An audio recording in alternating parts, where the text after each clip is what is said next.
Hi, Hi. Stuart. Hi, how's it going? Not too bad. You saw what I've been working on, so somewhat satisfying. I'll say that. Yeah. Well, Ozzy's super chat refers to the Reliant M, and Dan says, I don't think the Reliant is an unusual design.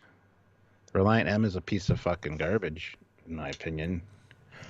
And the fact that it's a Reliant's even worse. So, but that's not going to be on the list. I didn't do any fucking Discovery ships on this list. I'll be honest, didn't even occur to me, which it kind of almost should, but they're so unusual. It's kind of unfair because you could probably put at least seven of them. They're all really unusual. Um, yeah, I think we're both discovered out. It's a nice, gentle, and happily past it. So this is about Yes. all Adapt Prime, all that Canon, all that Classic, all that Legacy. Yeah. Well, we got two super chats to start, so let's get into those. Olivia Julius, $10. Welcome to the USS Trekyards NCV 201410M. Oh, why you gotta make it a fucking M? Captain in Command, Foley, First Officer Samuel, please on way to leave a offering for your very own Jeffries Tube monster. There you go. Hit the like button, guys. Yes, it likes candy. So just so you know. Yeah. Just so everyone And knows. Ozzy, $5. All hail the Spirit Commander and Super Captain Foley, Fleet Admiral Skeleton Hands, USS Reliant NCC 1864, sorry, M, Hokey Dokey. And that's probably the least weird of the designs. So I wouldn't Yeah, even, you know, that'd be the... it's not a great design, but it's... But how do we know, Stuart? We never got to see it up close or any detail. Yeah. Because they didn't have confidence to show us. Oi. Oi, oi, oi. Hey, UK Tracker. Yes. My evening too. Not a band account, $2, homesick with the kids. Thank Aw. you, gentlemen. That's awful. So I hope you feel better soon. And they feel better soon, depending who's sick. Mm-hmm. Everyone eat ice cream. That's your official doctor recommendation from me.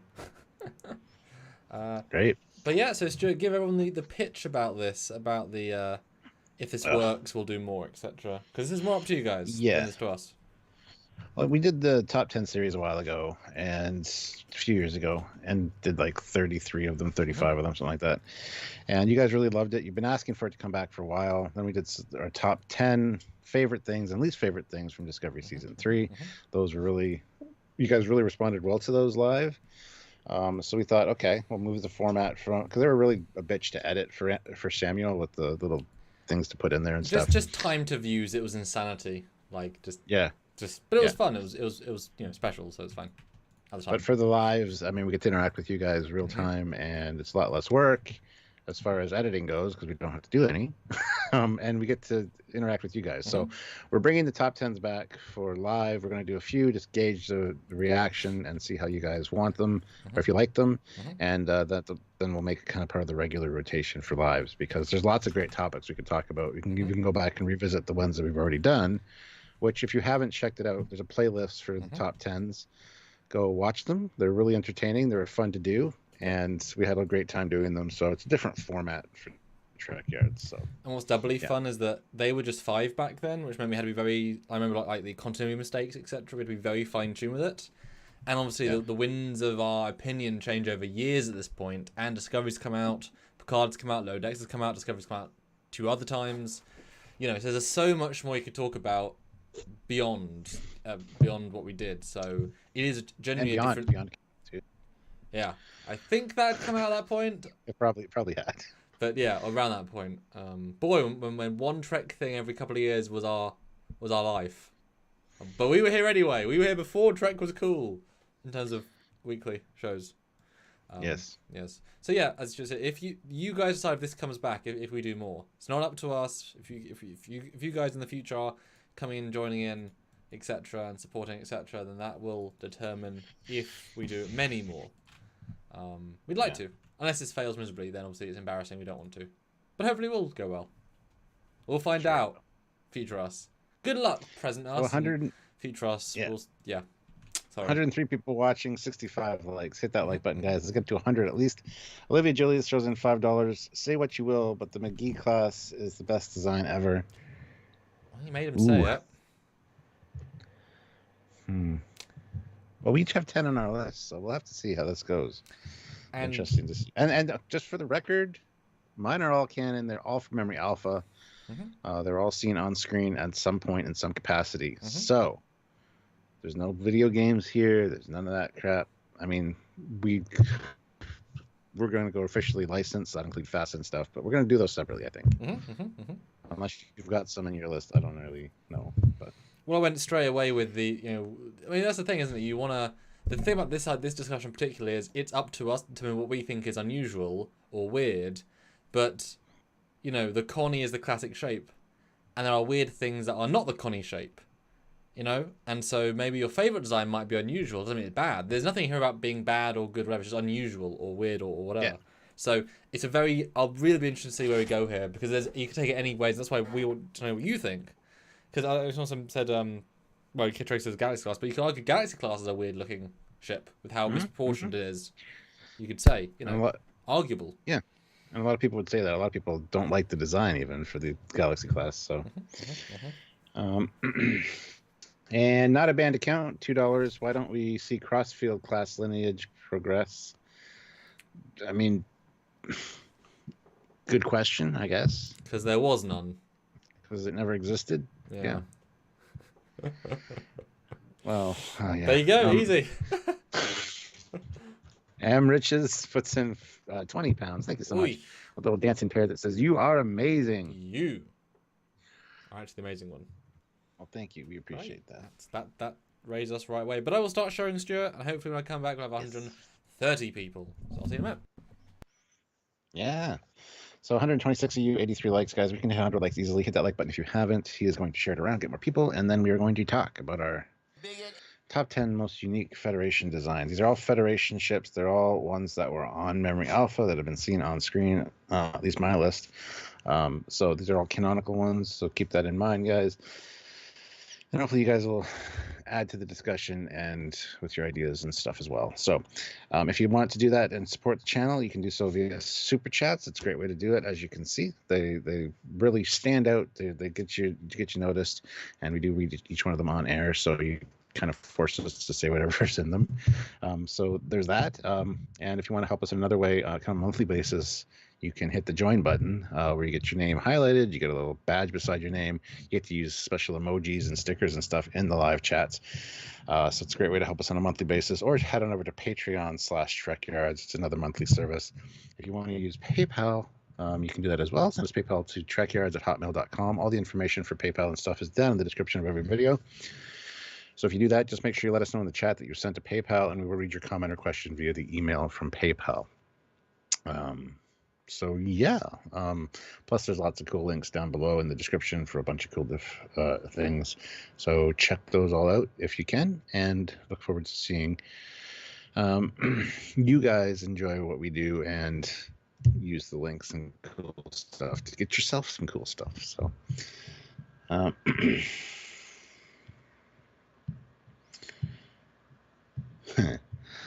not a banned account. I agree. But I'll read that when Samuel gets back. Hit that like button, guys. We need 8 more likes to get to 100. We are at 127 people right now, so we can easily hit 100. It's just 8 more. So if you hit the like button, or if you haven't hit the like button, hit the like button right now. And we got another super chat, Samuel. Not a banned account, $2. The ambassador class, the shows, not Proberts, is the best. Oh. We're not talking about the 10 best today. We're talking about the 10 most unusual Federation designs. Yes. So, but we did get to 130, so I did come back and we got those people. So happy to see. And we hit 100 likes, so we're doing really good so far. We're doing good. And guys, we don't want to just burn through this list. We do want a discussion as we go. Otherwise, we could rattle off in seconds. But this is meant to be a fun discussion. You guys know how it is for our lives. Now I've done last time. I went first, so you've got the first this time. Okay. So if you want to jump into your number 10, Stuart, this is your 10th most weird ship design of Federation-ness. A caveat, My list is in no particular order. Oh. I had the 10 and I'm like, how am I going to order these? And I'm like, I'm not going to. I'm going to kind of try to order them, but then it's like, nah, because it changes. It changes between seconds sometimes. So it's no particular order.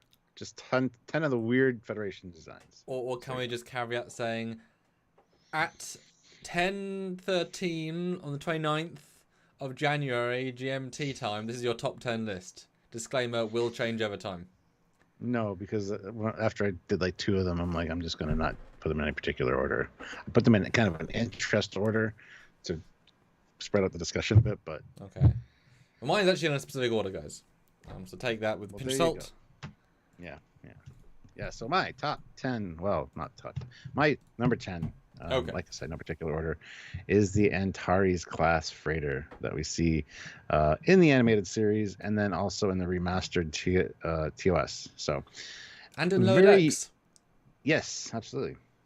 Well, pieces of it anyway. Very unique design of interesting Federation freighter. I'm glad it kind of was shown first in the animated series and then bled over into the remasters. I think that's really great. But it's definitely one that looks Federation at first glance, and yeah, it's just odd compared to what we know from the rest of the fleet. If you're a fan of like Franz Joseph and Starfleet Battles and stuff, it's kind of an out of the box design compared to that stuff. But those are Starfleet. This is Federation. So yeah, that's my first one. And this is where we get the tricky idea. And this whole list is gonna have some repeating ideas of, if you took away this and this, would you consider it Federation or Starfleet? You know, if you took away the nacelles and gave it like a spike, like a Centauri ship from Babylon 5, and made it blue, it wouldn't be Federation anymore. And put a warp ring on it. Well, then it'd be Vulcan, yeah. But there's something kind of, you understand why it's boxy. You know, and you understand, you know, it's not sleek as TOS is sleek, but you wouldn't expect an older ship to be that way. So it kind of fits into very functional. Although that said, the cargo module is real small. Yeah. I don't know why it's not fatter. It's really tiny. Yeah, it's almost like there should be other cargo modules that can dock onto the back of it, and like a train, kind of like the Ptolemy class with the different canisters or containers. But yeah, I mean, with this, we never really see it with anything else attached to it, but I'm sure there's different configurations for it.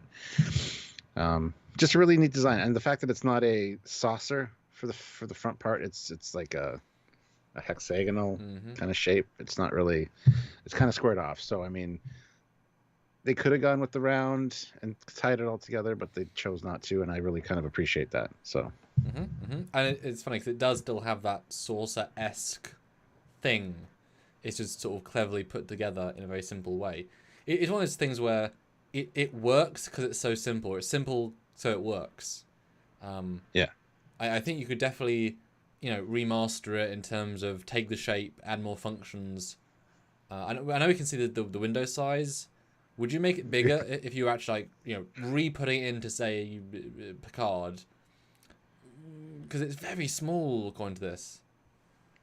It is very small. Yes, I would make it bigger. And like I said, I would have different attachment modules. Yeah, I think you could cool. make it like a train, because it is a freighter. Like, and in space, you don't really have to worry about too much as far as weight goes. I mean, you still have to have structural integrity fields, which can take care of all the containers. But yeah, I would make a few little changes and make it bigger if it was going to be in Picard or something.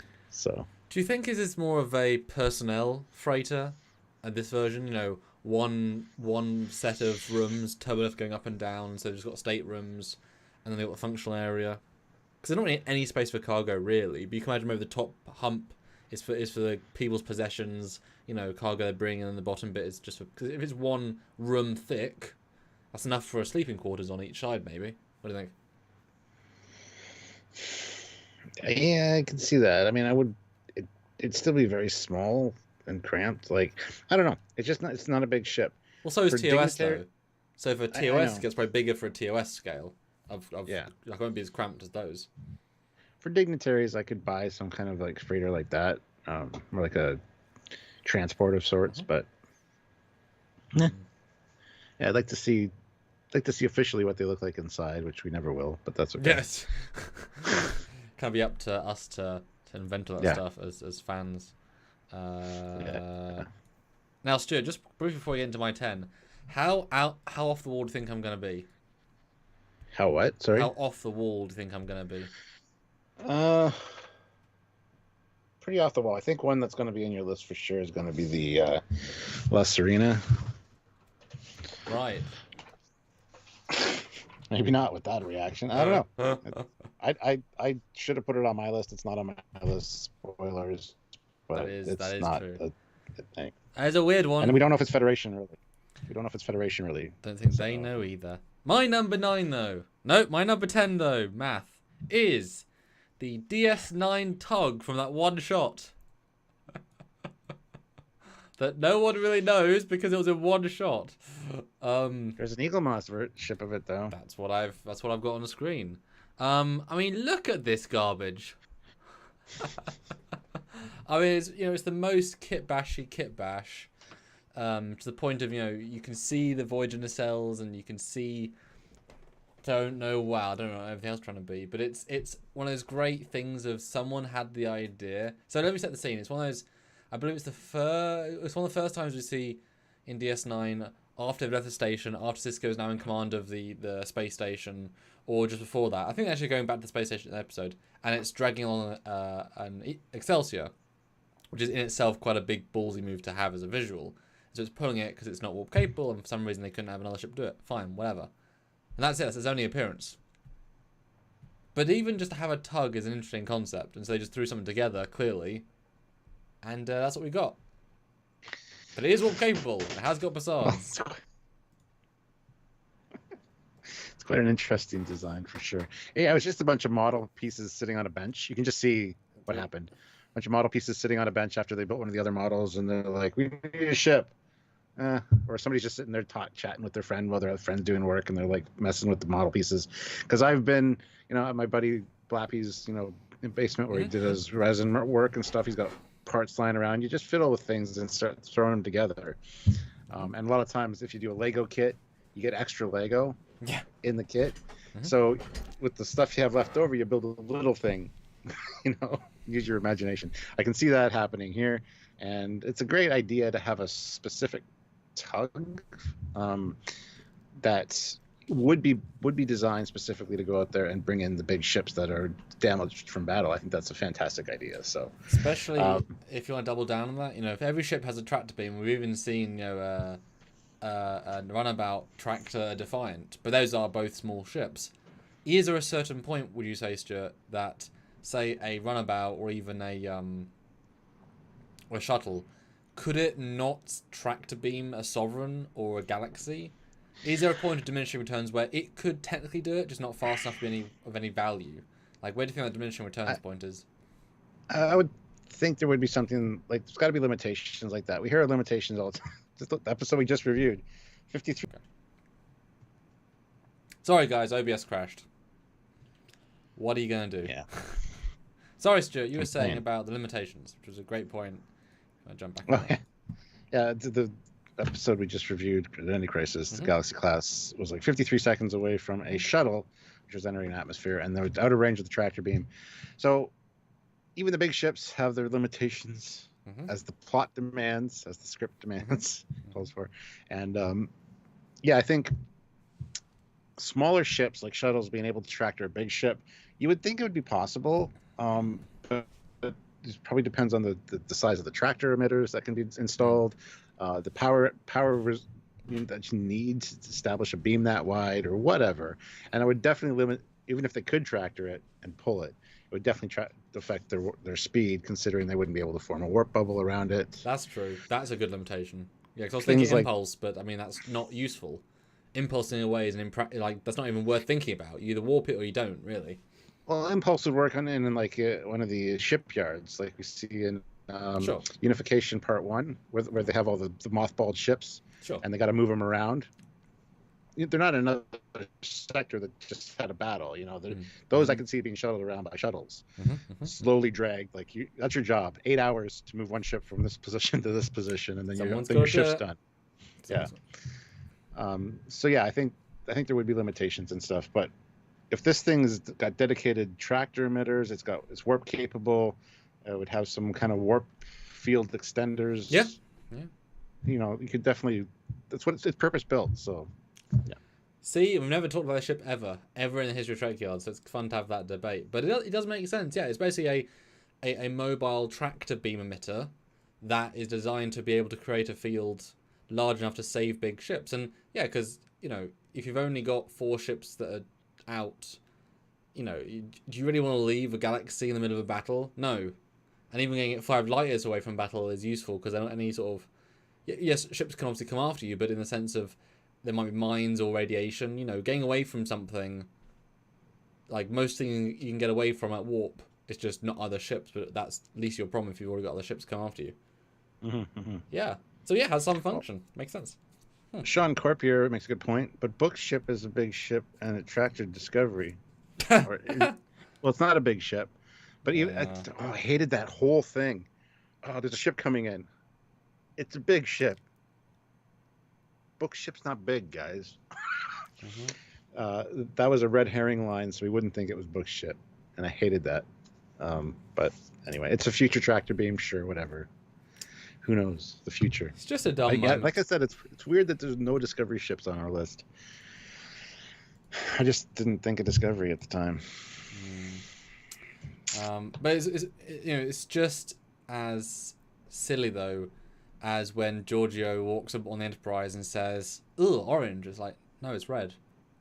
Yeah. Change the damn script. You're on the set. You can see it's different color. Why are you? She's got Mirror Universe eyes. Oh yeah. It was too bright, so she was squinting, and it's like, let's orange. Oy. Oy. Yes. And somebody asked, it looks like it has a thing on the front. Does it push or pull? I assume it can do both. Oh yeah, sure. In the show, it was tractor beaming, so it was pulling. But you know, it would make sense. It's like a tugboat in a harbor that can like push ships. It can also pull them. So that's what a tug's for. So it could do both. It could move wreckage away, and yeah, absolutely. And my assumption is it would have tractor beam on every axis. Yep. Honestly, like it's not. I'm gonna be honest, it's not that useful if you just tracked from behind. So you'd want to go into a debris field, track from every point of view, and then you kind of drag them all. If that's its entire purpose, it has to do it really, really well. You know. Yeah. But guys, super chat your thoughts, comments, and questions as you jump onto your number 9, Stuart. My number 9, but not is your 9th least or best. Just no. Nine. It's just my next one. Just we're not going to do the numbering. Yes. Is the original Aurora from TOS. This was what the hell ship was this? Whose ship was this? Was this Harry Mudd's? I can't remember. Anyway, it's the original Aurora. This picture of it is actually flying away from us. So this is the aft end. This is the rear of it. It's basically a Tholian ship turned backwards with some nacelles slapped on. Very, very odd design for a Federation ship. It is a Federation ship. It does count because it was a Federation civilian vessel.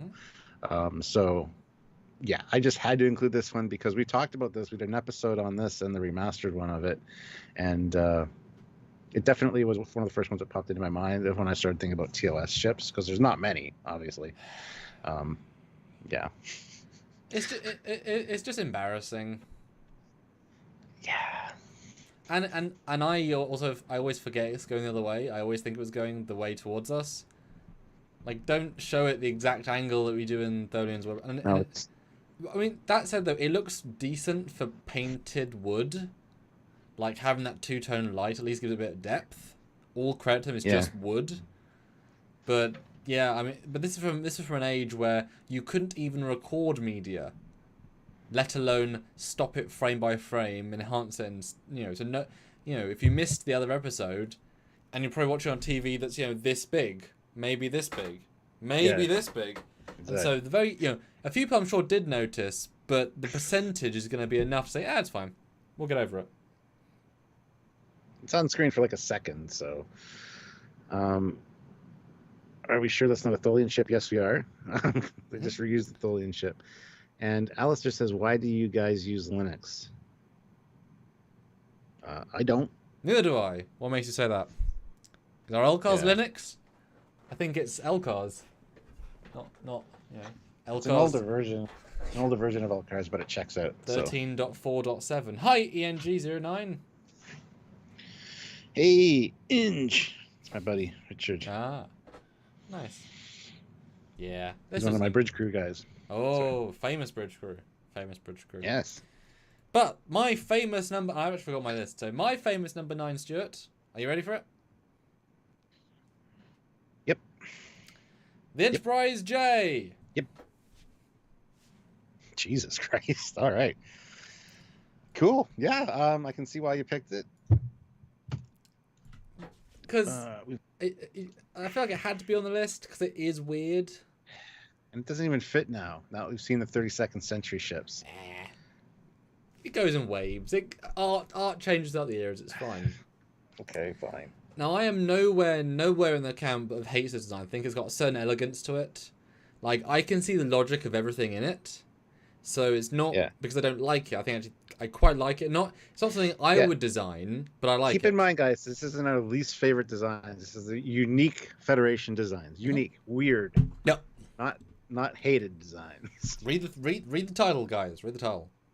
Yeah. So this is a weird ship, and it's definitely polarizing. But it's weird because its scale is so broken in the sense that there's nothing on it that helps you ground it. And obviously, it was never seen in the show in this format. This is Doug's approval model to show the producers, which was never seen in the show. It was never given a close-up. So this is already a kind of false start of he just textured it quickly to show the people. If you actually went back into the proper hero model, it would look very different in terms of detailing. Yes. Like, I'm sure they would have to do something to give it some depth or to give a sense of scale. So it doesn't have that. Well, just like some 3D they come on, because each of those are skyscrapers. That's the joke. All the windows are skyscrapers, and it's like, okay, well that's a lot. But obviously, though, the nacelles are one of the best bits, but they just nicked off an older design he did. So it's not as if it's pull too much credit from that. But it's a design that does come together in its weirdness, and yet you understand it's that annoying conceit of, well, it has to look like the NX, and it's like, does it though? Okay, great, thanks. But yeah, I don't know. I like it for what it is. And boy, to have a red and green blinky visible on screen, those blinkies have got to be like Colosseum sized. Goodness. I think we might have a broken YouTube because the thing hasn't updated, and I don't know if you guys are trying to super chat and can't. Just haven't had one in a while, which is kind of weird actually, considering the start we had. But we have 225 people here, 152 likes. We can hit 200 likes easily. Hit that like button if you haven't, and I know some of you haven't. I'm pretty sure ENG09 hasn't hit like yet, but he's going to do it right now because he's a great guy. Don't forget to super chat your ideas, your thoughts, your comments, your ships that you would include as well. But we want to make sure these top 10s are something that we can continue doing. You guys wanted them, so we're bringing them to you, and hopefully they are something that you guys are interested in. So keep that in mind, guys. And just there we go. Matt Boardman, $5 test super chat. Okay. So it does work. And it updated the other number. Good, thank you. And just some quick. Yes, finally. Some quick comments. I just realized it looks very flat. Where the windows are, it's very confusing. It's not. They're buildings, so they've got windows on the buildings. They're just representations of a window. Essentially, it just seems too flat in the saucer. I mean, the refit's flat. Like, that's flatter than this. This is like hundreds of meters along, etc., etc. How do you look out the window? Just, they're normal windows, just building windows. Yes. And Caleb-born, $2. Imagine the TARDIS tech in this thing. Jesus. Well, that wasn't invented yet. We know that for us. I think you have a whole galaxy inside this thing. Yeah. It's the true galaxy class. Well, that's why they call it the universe class, maybe. Yes. Because it holds galaxies. Well, what's fun about this now is that the nacelles do technically connect. Like, they're connected by like a hair's breadth.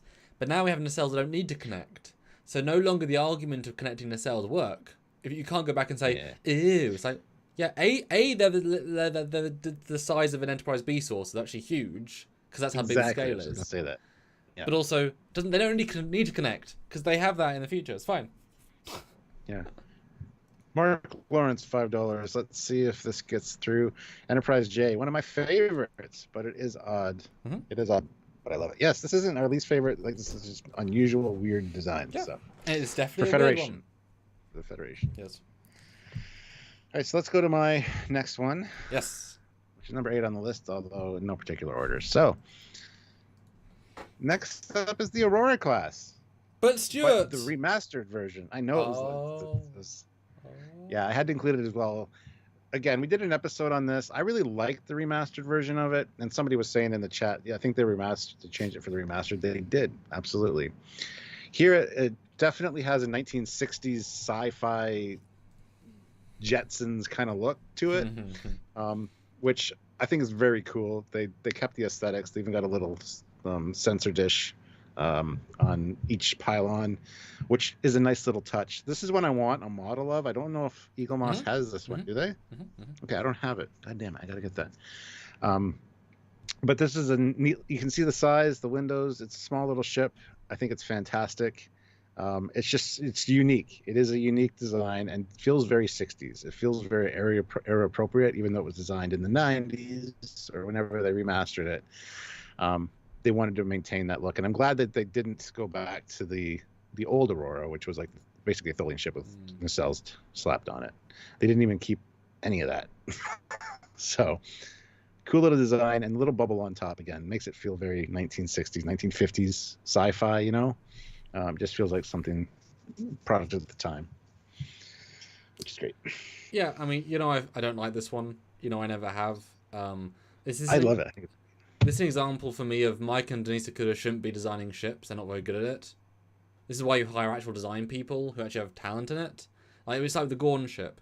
I get they both feel rustic, but it wins no awards in any way in my book. At least it's some, you know, has some, like, I get the connective tissue, but there isn't that finesse of design that one of the actual designers would have given it, you know? And obviously, the TOS remastered, they didn't actually put that much effort into the remastered for the actual, you know, it was of a certain time where it was a bit too expensive to put real effort in, and so this model is shit. It's like so low. They didn't have to do this. They didn't have to redo a model for it. They could have just used the original shape and made a 3D model of that, because you see it literally for like a hot second on screen. Sure. So they didn't really need to do this. So, you know, yeah. Yeah, but I you know, it's one of those things where, yeah, but it's a good model look now could make this in half a day. It's that simple. Oh yeah. You know, I don't know. It just slaps of you know. But you know, at least it's different. I'll give him credit. It is a different sort of thing. It's unusual. Exactly. That's why it's on this list. There you go. But it is one of my guilty pleasure ships. It is a pleasure ship. That's funny. It is a guilty pleasure for me. It's a fun little Mud design. is your guilty pleasure? Mud women. And to be fair though, this would be a fun one actually for a fan film to say, "Hey Sam, yes, ha ha ha ha ha, do an updated version of this ship." Oh god, and like try and make it modern, you know, like not you know what I mean, like update it with modern graphics of like how much you could put if you put more than a day's modeling into it, and still be TOS. That would be quite a fun one. It's like, and you get to see it as kind of more whatever. You can kind of see in the portholes a little bit, so it'd be good to put a nice little detailed interior in there, which would be much. It'd be a couple chairs, you know. It's not very big, so it'd be kind of neat. And then, I mean, if you want to get really sexy with it, you know, you can imagine Mud's like almost like the Less Arena. I can imagine Mud's top deck being just filled with shit. Like he's just got all this plunder and also stuff he doesn't know what to do with. So it'd just be lots of like set dressing in the top. I can imagine it kind of fun. Well, like I said, we had 2 super chats. Hellrats96 puts in $5.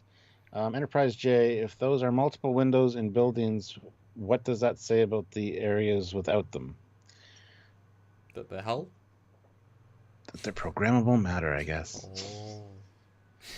And Adrian Margarison puts in £2. Hi guys, a long time, but I finally caught a live. Well, welcome, Adrian. Good to see you. Hopefully, we'll join some more lives. Yes. Because once you come along, you're hooked. Ha ha! Because then you hear us say your name and you're like, oh my god, I want more. I want more. You can say it sexy, like Adrian. Yep, well, we're gonna try and say. I mean, the British guy should say it because it'd be more appealing. Adrian. There you go. No, I could do it. Adrian. There you go. That's what I was going for.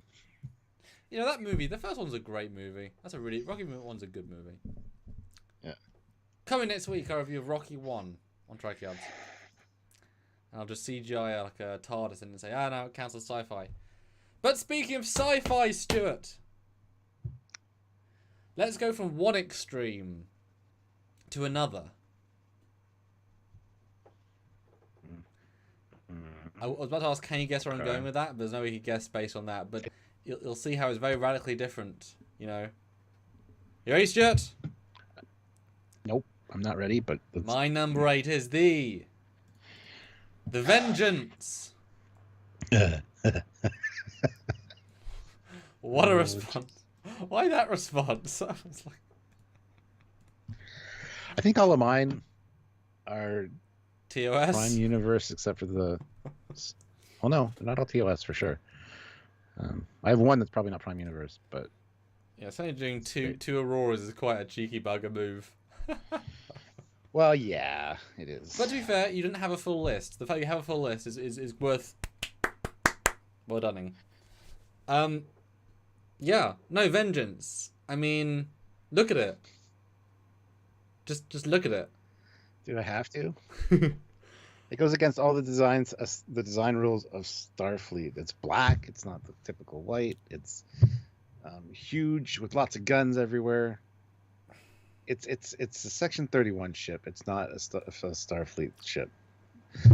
It is still Federation. Don't get me wrong. I'm not arguing. Good point. And I'm glad it's on your list because, yeah,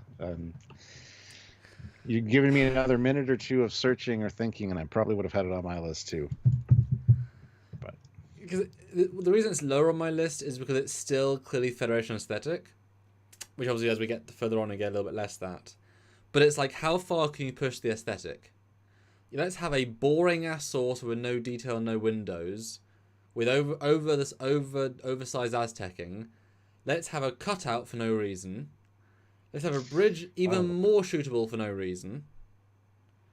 Let's make it ugly for no reason, as in the way it connects. The deflector I like. The way the deflector's done is quite cool, the way it clean close, but completely pointless, just turn it off or whatever, you know. Having big-ass balls of steel that don't come out even though they're meant to, pointless, looks a bit dumb. When you see it, I've got a Barry made a model of it, and the in some views it's okay, like it can cross that line, but and obviously we've got the Eagle Moss. Like the second hull is so small and ill-formed, it's like they just sketched some shape. There's no logic and thought behind it beyond like, and the nacelles, as you can see, are bent. The pylons. The nacelles I don't mind, but they also break all the conventions. The facades are pointless. The nacelles they're dull. The back like edges out. Feels like a refit era, like a movie era nacelle. Yeah. For the Kelvin verse. Yeah, and there's even another cutout in this also. Like, there's so many broken things about it. They make it really unique. What about the aft nacelles? They're doing great. Anyway. Yeah. Yeah. And of course, the only cargo port is a small hole which couldn't fit enough cargo in to be useful. It's like a meter. Yeah. Becky says it's not bad. Well, no, it's not. But like I said, this is not our least favorite designs or anything. Just unique. And I do like it in its own unique way. The fact that it is so outside the box, and yet clearly saucer, nacelle, pylon, secondary hull, and yet they're pushing the aesthetic in some weird, wonky ways. But it should have been a lot better. And there's a few of the other concepts that were a lot better. This is not the worst one by far. Hell no. It's not the worst by a long way. No. But we might do a top 10 worst Star Trek ships list at some point. I don't know if this would be on my list. It'll be a different list altogether. Yeah. I don't think it'd be on my worst. No, I don't think either. But it's just definitely so unique, different. though. Yeah. Because it is still clearly what it is. You know? And if it was... I think if it was smaller... which would justify the weird secondary hull. Like, it's just a big cargo module, the bridges are a big chunk. Like, if you made it a smaller ship, then you can kind of justify things, and maybe like the top the middle bit actually is like comes out and that's a landing pod, you know, rather than it being so you can see it with that hole in it. I don't know. Weird is the word. Yeah, I mean, I'm glad it's on your list. Like I said, I probably should have put it on mine, but didn't think of it, unfortunately. Yeah, I managed to go pretty far and wide with my selections. Yeah. Cool. Well, I know that people like this ship, and it is the first example of a Section 31 style ship. We got more in the Discovery, obviously, and they kind of carry on the looks and the design cues from this one, oddly enough. So, yeah, it's neat. At least it was never in Discovery or Prime. Like, at least it's a JJ one. You know what I mean? At least it's such a step. But it was designed by a Prime Khan, because Khan came from before the Kelvin. So same guy with a different face to help design it. So the same Botany Bay guy helped design it, which makes no sense at all. But JJ is not smart. JJ is not a smart man, guys. He really isn't. He is not smart. He will not make us go. No. Well, you know, he burned stuff to the ground. He's good at visuals. Mystery box. Good at visuals, but he should never write anything ever. And he's probably a lovely guy. You know, he's probably lovely. He's just not very smart. In this sort of smart. You know. Yeah. Stuart, what is your 7 but not number 7? My 7th, in no particular order, is the McGee class from Discovery, which is the only one in my list that's kind of questionably not Prime Universe. But Discovery, no, it's not. Well, it technically is, but I have to be Discoverse. I know, it's the Discoverse ship. This one is hideous beyond hideous. This would be on my top 10 ugliest, worst ship designs. But it's so, first glance, it's not a Federation ship. There's too many things not quite right with it. The way the nacelles are done as built-in elements. Now, this is the USS Strand, so it can be implied, much like the Andor class in FASA. It's got primarily designed and built by Andorians. So that's why it looks a little different. It's got 2 antennae, which run the length of the ship. I'm stretching here, but and if the nacelles are enclosed in there and basically just the regular cylindrical style warp coils or nacelles, there's no line of sight. Not that I care about line of sight, but I just want to point that out for the line of sight people. And it's again, it's a flying saucer. Which at first glance I would never pick this out of a bunch of ships to say that'll be in a Star Trek someday. No, unless it's a non-Federation ship. For an alien ship of the week, perfect, great, good. Change the color. Don't like the way where the registries are. It's just an ugly ship. So yeah, not only is it unique, it's clearly unique for a Federation design, but it's ugly as hell. So at least we can take solace that because we've seen the future of Trek as well, this ship design was abandoned and never went back to. Yeah, it was deemed a failure and never remotely returned to. GNDN until Picard brings it back, etc. Because they'll want to suck the dick of Discovery because it makes them look good because they're the same people. You know, I mean, I would disagree in one respect that this is clearly a Federation design and that they still achieved all of the elements, but in a way you shouldn't combine them. It doesn't feel safe or efficient. Or look attractive at all. But there's nothing gained by this. Like, you're losing loads of internal volume. I guess you're turbo-lifting through your nacelles. The nacelles have to be bigger because of this, because you have to have more shielding, like you said. And also the 3D model is just garbage. Like, you can tell it's just, like, it's embarrassing that Yeager didn't bother to upgrade them at all. It's like, really? I don't know if we actually got this one. No, I think we did. I don't remember. Probably somewhere. I think we did get it at some point. But it's just such a, like, I get it. It's the idea of let's just make something different. We're going to make 9 different shapes, was John Eves told. And this is a success in that respect. But it's just one step too far. You shouldn't do this. You know, you shouldn't put nacelles inside the ship like this. Yeah. In this era, without any other detail. You're losing all the functionality. It's just a very odd decision. And even like the scale's wrong with the bridge window holes and just it's wrong. It's a bad design. It's a bad choice. Yeah. But it is unique. Bad call, Ripley. Yeah. Yeah, like this could have been more Federation-y if you had the saucer, but then you had struts with the nacelles up. No. Even if they were pushed forward like that, it still would have kind of been but it would have been better, or even below. Yeah, I'd have had like below. The Cerritos. Like the Cerritos almost. Dimas Alves, though, puts in a $10 super chat, so thank you. That is awesome. Good evening, gentlemen. Loving the show so far. My weirdest Federation ship is the Jellyfish from the 2009 Star Trek movie. P.S. Love your work, even though I can't make every live show. Well, don't expect everybody to make every live show, but thank you so much for the support and the nice words, kind words. And yes, the jellyfish was the first one that was on my mind when I went to go make this list. And for some reason, much like when you go to the store to buy one particular thing, you come away with everything else except that one thing. So the jellyfish did not make my list because I refuse to say that it's Federation, even though it was built by the Vulcan Science Academy. I consider it still a Vulcan ship, which is Federation, I guess. I don't know. I should just shut up now. Yeah. Hey, no, you say no. It's okay, Stuart. You can keep talking because we love you. But no, I'm just sad. No, I'm just sad about it. You know. Yeah. Yeah. Anyway. Jellyfish. Jellyfish is a good choice. It's probably on Samuel's list by the look on his face. This just makes me sad. Just gonna one second. Okay. He's, I guess, going to get a ship model or something. Yes, Dan, I know it's just a Vulcan ship. My number 7, in my actual order of number 7, is the Federation scout ship from Insurrection. Huh. I actually like this design a lot. I think it's really cool. I do too.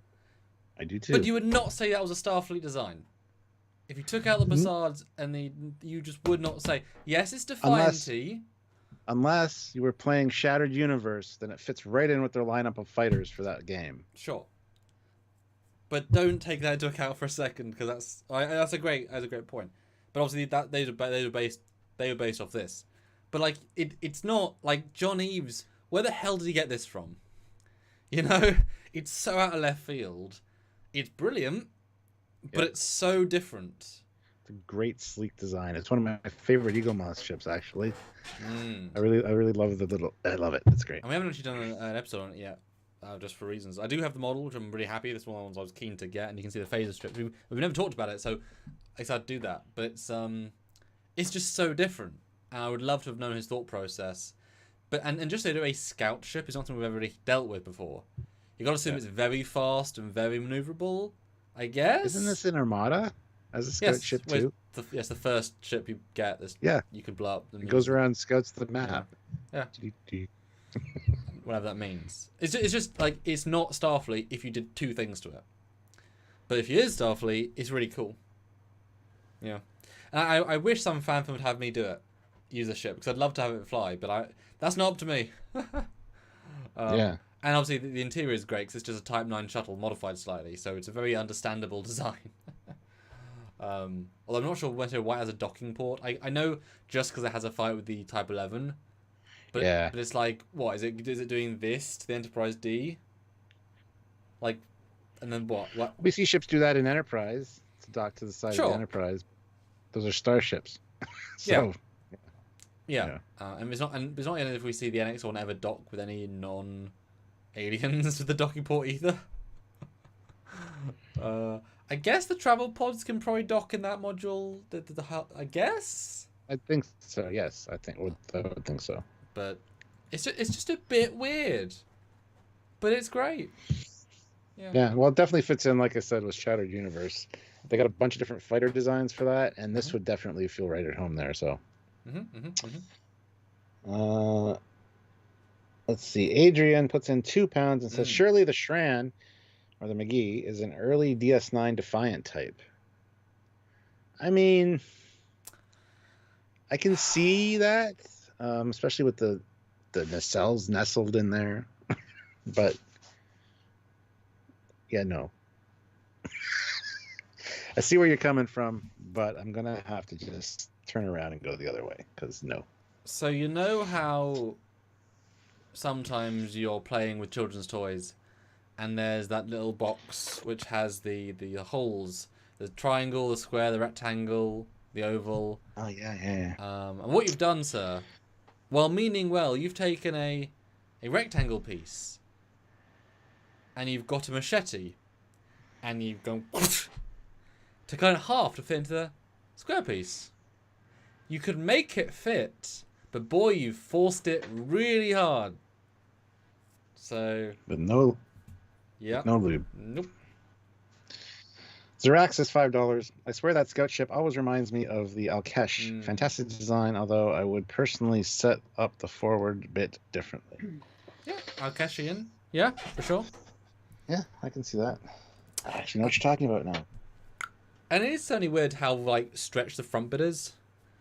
Like it's weird not to have that more recessed. And since there is like no back rooms, well, I mean, there probably is. But Yeah. you don't see 'em. I don't know. It's weird. Nice model though. I think it's got like that. I think interior backwise, it's probably like the Delta Flyer, some kind of maybe like staging area with suits. I don't know. I could see something like that going on back there. One of the best bits of Insurrection though. Yeah. Cool. So your number 6, but not number 6, is the SS Lacool, which is a Orphin class, which is a Who are Federation. you calling a design. Orphin? You. Oh, there you go. It is a Federation design. It is a Federation transport. It is not a Guinan Elorian ship. They are Federation transports. I did look into that to make sure, and it is such a weird. It almost feels like it's related to Starbug from Red Dwarf. And I even see some Romulan type elements here as well. It's basically just a kit bash model, but it's unique for sure. And there are 3 of them that get destroyed. So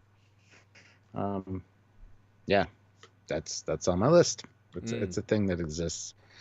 Have you used this in a fan film, Samuel? No, oh, you have? No, but I'd like to, because Eaglemoss did. Because it's interesting. Because actually, this was. Again, apologies for the Stuart's internet, guys. Well, essentially, this was a fully sketched and designed ship, and it was one of the only. It was actually built in 3D for this movie, because obviously it's blown up in a heavily whatever. But it's actually quite a decent 3D model for the time. It's not, it's not too bad. It's really hard to tell. But yeah, it's. I mean, it's clearly Federation in inverted commas. It's clearly like an outer world colony ship. Because obviously, because obviously the Elorians are very far away, so they obviously book passage on some random thing. So it's nothing normal. But I've seen the Eaglemoss. It's actually not bad. It was lovely to see it in more 3-dimensional things. Eaglemoss, I'll say that. Yeah. It's only. I think it's only weird because it's just a bit random. Yes, absolutely. But it's a freighter, cargo, person transport. It can be random, And again, you wouldn't pick this out of a lineup and say that's Federation at first glance. So no, but obviously that's the difference between Federation and Starfleet. Starfleet should look similar. Federation can do whatever, which is why it's also kind of confusing. Yeah. Jordan Reed, though, £3. Thank you. It looks like a Deridex and Klingon bird of prey hybrid. Yeah, I can see why you say that for sure. And also, it was a bit weird. I did just watch Generations for another reason, or part of it, and it is odd. Like they are like one sector out from Earth, so these guys were literally like minutes away at warp from Earth, and they get hit by an anomaly that no one detected in Earth's sector. And the Enterprise is the only ship in the quadrant. The only ship. Bullshit. Yeah. It's like, do you realize how? Like, I think we even see admirals in the start without looking out the B in heroics. Where are their ships? Where is Planitia? Planetia's on Mars. He said we no ships. There are no functional ships that have warp drives, at Mars. Utopia Planitia was practicing. They were doing a safety thing in case they got attacked or bombarded from orbit. They were running their, so the ships were all on lockdown, just in case. That might happen someday. So, because the center of Earth of the Federation and fire drills in case the atmosphere caught fire. Yeah, exactly. The drills didn't go well, but the Admiralty hid the results because they went really bad. I think they were probably doing well at that time. I think like 80 years later they've slacked off, though. I'm sure they probably do them every month or so. I'm also going to grab a glass of water. So we're talking quite a lot. Well, yeah. Jared Shaw says Event Horizon ripped off this design. Yeah, it does look a lot like the Event Horizon. I think it was the other way around. That head part. The Event Horizon came first, I think. Yeah. Stuart, for sure. Google that while I get a glass of water. he wants me to Google things. That sounds really dirty. Listen. All right. No power mode. That's not great. Going to do that. Don't worry, I'm still here, guys.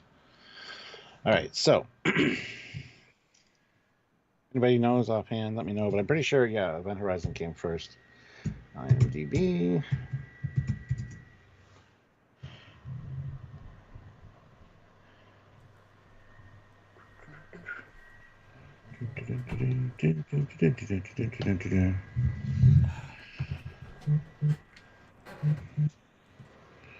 Yes, trust this computer. Right, what is your Googling find, Stuart?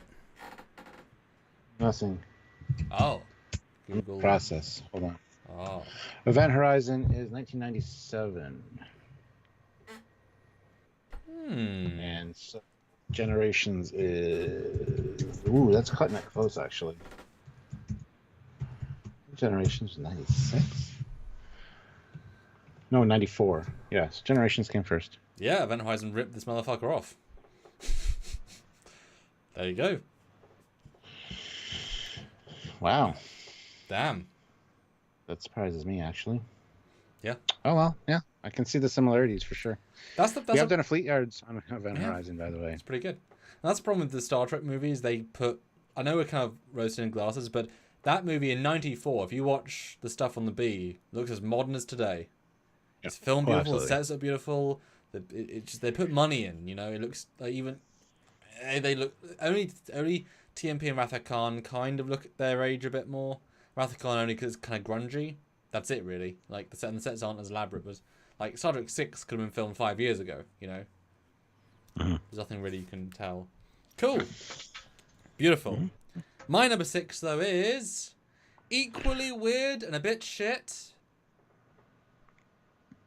The Shinjo! I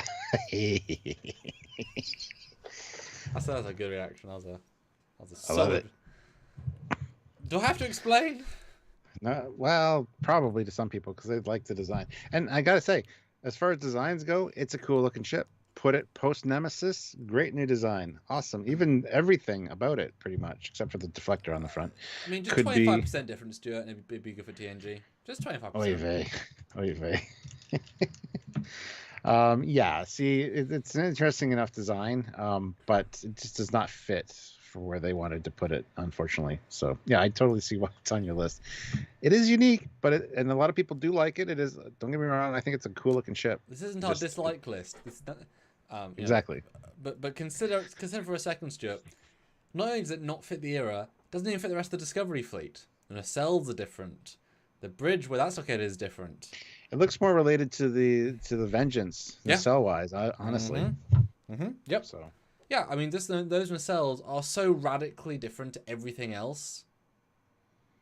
Like, where does that come from? They're razor thin. There's no basards. There's no warp grill. I know there is technically, but they're so small, and I think they're red warp grills. It's like, what's going on here? Like, it doesn't make any... It's so alternate universe, it's unreal, you know? Yeah. Well, Aeon says, I hate the bottom bridge. I think the bottom bridge is a great idea. It's a great cinematic idea. To stand there, that's a fine reason to have a window. To survey the planet that you're beaming down to or whatever. I think that's very epic and cool. Definitely some great ideas for directors, for shots. But... And yeah, why do all the Federation ships have to have the bridge on top? I think it's kind of a neat idea, but ultimately... What I think I would have done to fix that concept is norm bridge on top, battle bridge below, or it's scientific, scientific, whatever on the bottom. Yeah, and then that would have been a best of both worlds situation. Because it's weird. It's the only ship with that, and there's no real reason for it. The double deflector is weird. It looks nice, but it's weird. Why is it slanted? There's no reason for that. It started the trend of the side registries, which look like shit. Like, they don't look good. They look bad. Actually, I think the one that started that was is it one of these ships of the line count? Eagle Moss has a ship of it. The TOS one. Yeah. Yeah. Well, yeah. But this is proper because that was a game and that was a comic, and book canon ship. And just the fact that the secondary hull, as you know, isn't one, but it's got like a line of plate, like a line of geometry. So it just, why? It's such a weird one, and every design cue is off. If this had been a JJ ship, you'd say also it was really weird. And also it's red. Why is it bright red? Now I know obviously Lower Decks have now retconned 3 colours, but that doesn't really fit here either. But it's like nothing about it makes sense in terms of the Star Trek canon of the era. Like not one damn bit. It's cool, but boy, John, I mean, everything about it's weird. They fixed it with the Gagarin. It's the Gagarin upside down. Yeah. Which it works better the other way, honestly. Yep. No, absolutely. So it's just, I mean, it's a ship design I'm pretty proud of in terms of, it's cool. But it's just, everything about it's weird. Yeah. Christopher Beatty, $5. Thanks. If I were to design a lower bridge, I would put an observation dome in the floor and make like a glass bottom boat. Yeah, I mean, that would be kind of cool. I'd have a two layer one. So yeah, the bottom one is like an all glass or transparent aluminum, whatever, with some science consoles on the sides. But yeah, you can see down to the planet, and then go up a couple steps, and the ring around the Rosie for the rest of it is the main bridge. So raised up with the lower dome. I think that would be kind of neat, actually. I would want though them to say, planetary sense dome on, off, transparent. Like I would make that a feature. Ooh, yeah. Because I would get nervous about standing on the space. Yeah, that's true. Like I know it is on the Shinjo bridge, but it's dumb enough. Like, you know, but I mean, that's the thing. That makes it futuristic, you know. And you're right. Like have a pedestal, but also have some function with it. Or even as simple as maybe there's like a little mini turbo lift or a little climbing ladder that goes down, and below that is just a full glass dome. It's like, wow, this is really impressive, you know. Yeah, there's things you could do. Bring up dignitaries for first contact to show them their planet. I mean, you're standing. I think that'd be kind of very impressive for a lot of people. So, and I think I believe it's this one, but Thomas Moroni did a TMP version of this ship. Yes, he did, and it was like that's infinitely better. Yes. No, I like it better just as the Gagarin class, which is essentially this one upside down. Yeah, Giorgio class light exploration vessel, and that thing's glorious. Like that fixes. Yeah, we've everything. Covered it, haven't we? Yeah, that's what I'm saying. We've done it. He was so proud of that. And that one is better in every single way to this. Yep. This ship again, it's like just change it 30%, 40%. That's a bit too much. 28.5%. Oh, it's just you know. This is as different as the Vengeances, you know, just in different ways. Yeah. But guys, 288 people watching, which is phenomenal. We want more likes, we want more super chats to show your support, guys, because this is great views, but if you don't get likes and super chats, it can't necessarily do more of these. But great that you guys are jumping and watching, though. Do you guys agree so far? You know, try to get to 250 super chats, 250 likes. But yeah, if you could. Yes, more super chats would be great. Let us know your thoughts as well. Jordan Reed puts in £2. There was a 2004 2409 version as well. Mm-hmm. Yes. So we're doing some stow ships in the short, or in the soon, doom soon. And Aeon puts in $5 Canadian. Good points, Captain and Commander. I do like the ship overall. That bridge still bugs me though. Yeah, I mean, I understand a lot of people do like the design, and we're like, this is not our top hated list. This is just unique. So yeah, I like it, but I have to divorce a lot of the. It's for me, it's one of those. I like it, but it's as we saw, it's a failed concept that never went anywhere.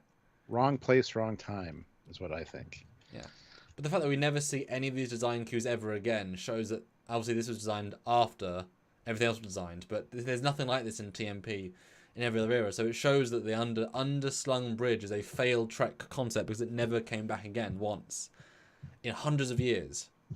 Yeah, I know they could retcon one in, fine, sure, but you know what I mean, like it you know. But Stuart, you're number 5, but not 5. The USS Bonaventure from the animated series. Now, the reason I didn't, the other ship you were talking about with the registries on the side, is also called the Bonaventure. The one in the Ships to the Line calendar. I didn't want to say that though, because this was the next one. This is a different Bonaventure. There's been a few But this isn't the animated series one. This one was seen on screen, so it is technically canon. And this was like one of the first Federation designs we had seen, essentially because we didn't see many in TOS.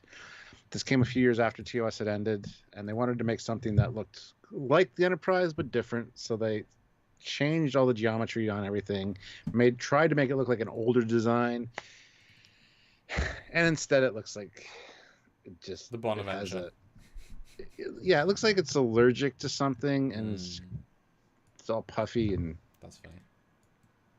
Anyway, it's an interesting, unique design for sure, and definitely stands out in the pantheon of Star Trek ships, because it's one of the earliest ones too. So I think this inspired a lot of Federation, or not Federation, FASA and Starfleet Battles designs as well. So it feels like someone got high. Yeah. Someone got high and they said, "Hey, we need you at work in 10 minutes to draw an Enterprise." And and draw the Enterprise from memory. Exactly. But also they're high. So it's there, but boy is it screwed. Yeah, you can see what they did though. They wanted the Enterprise design, so it looks like Starfleet, whatever. But then they wanted to make it different enough and seem older because it's supposed to be older technology as well. So they beefed up the this type. Yeah, they beefed up the engines because they're older engines, so bigger. You can see what they were trying to do, and it just did it. Well, it's the example of, just like a lot of the FASA stuff, they aren't the most creative types, and so they just kind of pull and stretch elements until they're like, okay, that's fine, moving on.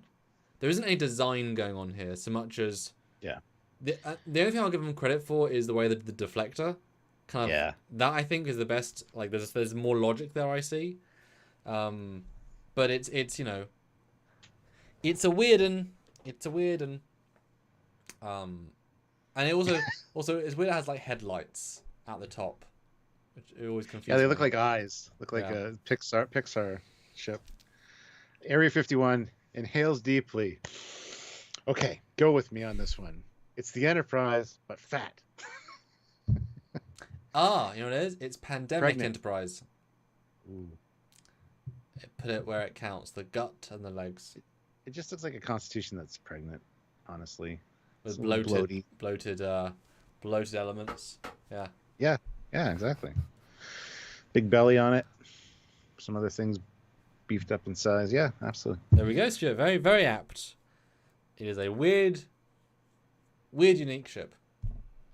And the Bonaventure's got an interesting place in history, just because there's so many Bonaventures. There's one in the spaceflight chronology, and the one we were talking about earlier with the registry on the side of the saucer. So, yeah. You know that great line in Yes Enterprise? History will always forget the shape of the Bonaventure. It's like, why does history never remember the damn shape of one of the most important ships? No one gets it right, Stuart. No one gets it right. Yeah. So my midway point, my fifth most weird Fourth Federation aesthetic ships is the Saber class. Ooh. Look at it. It's weird. It's great. It's great. It's weird. And it's no Steamrunner class. The Steamrunner class is hideous. The Saber class is sexy. It's still weird, but yeah, I really like the Saber class. I think it's a very and apt for this list. It's a very unique design, and it's part of that new First Contact fleet, which is really neat. So yeah, I'm again, I don't know why this wasn't on my list, because actually the Steamrunner should have been for sure, because that's a very unique design. That'll be on my top 10 ugly list. I think perhaps as you sometimes do, you got a little bit too TOS in the brain. You couldn't think really. outside of the TOS. Nope. I went down a list in memory alpha of all the ships, all Federation classes. Goodness. Yeah. But why this is weird, obviously, okay, so as you can tell from my earlier list, everything was a more saucer nacelle variant. This is now pushing away from that a little bit, because there is like everything's there, but it's been pushed differently. But unlike other ones where we complained, you can see the design process in everything here. There's a very clear design thought. It's very obvious. So you can understand, you appreciate it more. But the fact that it pushes, it's weird to have the shell blade at the front. But it's not bad, it's just weird. The nacelles are interesting. Different, still creative, and it's not inside the hull. It's actively not inside the hull. Everything important is outside the hull. So it's balanced that well. The deflector, I haven't got a picture here, but the deflector has a point, like a triangle, which is weird. But it looks good in motion. Like in the movie, it looks cool. And considering how crap that 3D model is, it looks really good in first contact, considering how bad, like, for the time, So yeah, it's just weird. Before you continue talking about this one, we got the last super chat we missed. Sergeant Roadkill, £2. It's a pregnant guppy. Talking about the Bonaventure, of course. So thank you so much. But yeah, no, I totally agree. Definitely, and trust me, all the rest of the ones on my list are not TOS. So don't be telling me I got TOS brain. Look, I'm just based on what you've already shown me, because you also got TOS movie one and TAS. So you got TOS, TOS Remastered, TOS Movie, and TOS TAS. So they're all of that so far, and Discovery. That's... Oh, and TOS, yeah, they're all... Yeah, what do you mean TOS of the brain? 5 out of the last 6 have been TOS themed. Thanks very much. Well, you'll be surprised by the next couple, so take it back. You have a TOS in your brain. I can see why somebody might think that, is what I'll say. There we go. But yeah, just like the J, though. Not bad design, but it's definitely unusual. And I think Yeager had a great balance of respecting the design principles while yet changing them to be unique shapes. Whereas the Johnny's Discovery, he was pushed. But the difference with the Discovery stuff is that they started with a faulty aesthetic and then butchered it. Here, they had all the aesthetics and sliced it with an inch of its life, but all the aesthetics are still there. So it's a very fine balance. Real fine balance. Hold on one sec. Alrighty. Let's see what the chat says. What do you guys said? Has more pods on Windows? Yes. Love these episodes of Trekyards, so thank you, Cabin Commander. Thank you, JJ. Wait, what? JJ Abrams? No, I'm kidding. Oh, bye-bye, Warrender. Have a great night. Oh, yeah, 4 more likes, guys. That'd be 250. Almost 300 people, which is phenomenal. But do super chat your thoughts. Oh, and thanks, Legend. 28. We do need at least another $80 in super chats, I'll be honest. Still a low again today, but that's okay. Do me the way. But $80 would be great. We've still got, obviously, halfway through. 5 more to go. Great to have a nice diverse set here with all our own ideas. And it's funny, the ones you forget until are being forced to look at them on Trekyards. Then yeah, a lot of escape pods, which is weird, to be fair. Alright, I'm back. Ooh. Hello. All right, so it's time for my 4. Although Pab Ixion says, first time watching this live is awesome, guys. Thanks so much. Great to see you, whoever you are. Yes. Yes, Stuart. Oh, before that, though, we got another super chat. So Threefold Path puts in £5. Love the Saber. Really like the change from few large ships to many small ships. I like the idea that this is a science vessel rather than an escort. Yeah. Although, I've always got in my mind since Armada, it's an escort, not a science, because it doesn't look science to me at all. Like, where's the science in it? Looks like a neat... it looks way more defiant to me than any science vessel. Like, neat. Yeah. I mean, it's not armed to the teeth, clearly. There's actually very little with weapons, but I wouldn't have said science. Well, it does look aggressive, and Saber class. It's Saber. It's named after a sword. So yeah. I almost don't get scientific out of it at all. Right? I know we both were annoyed by when he wrote that in the script. It's a science vessel. It's like, what are we saying? But that's what some canon says. Bullshit. Yeah. Wayne Maker 2.0 puts in £2. It's a warlord in reverse. What's a warlord? What's a warlord, Wayne? Another ship of some sort, but backwards. And Fleet Paw Swiftback puts in $2, 152. Give me 300 now. Hashtag make Fleet Paw pay. We have 257 likes with 300 people here ish. Hit the like button if you haven't. Let's see if we can get up to at least 275, guys. And yes, keep the super chats coming in. We love it. It's actually starting to show that the top 10s are. We got to do a few top 10s, obviously, before we can really gauge. But you know, you guys wanted it. Tell us. It's great to see you turn up. Like I said, $80 is kind of what we need to make this kind of average out. But we're only halfway, so we've got some time. Let us know what you think. But Stuart, you're number 4 in no particular order. The Curry class, which is a bastardized Excelsior with really hot, either grossly enlarged refit nacelles. It suffers from the same problem as the Yeager class, where the Mach-Q Raider ship is scaled up to fit on the bottom of a Intrepid class primary saucer section, or it just doesn't work. It's an interesting idea. And yes, this was seen on screen. This was in Deep Space Nine episode, as part of one of the fleets that was. It's a classic. Yeah, it's a classic kit bash. So yeah, definitely unique. It is a cool looking ship, but the problem that breaks it for me is if it is an Excelsior saucer and secondary hull, then the nacelles are just ridiculous. They should have been Excelsior nacelles, because just the scaling does not work here for me. But yeah, definitely unique looking design. It's definitely less successful than the Centaur, which has an elegance to it. This one lacks. Yeah. But this one feels more mission specific, because unlike the Excelsior and Refit, neither of them have a chunky feel this one has. This one feels to me more like a colony ship, more like a dedicated. We've got some bulk and some nacelles, you know. Well, the list of Jericho says the Eagle Moss magazine gives a reason for this ship. Yeah, I'm sure it does, and it's probably stupid.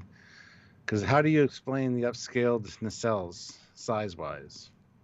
Because those are just refit nacelles. They're Miranda class nacelles, or So.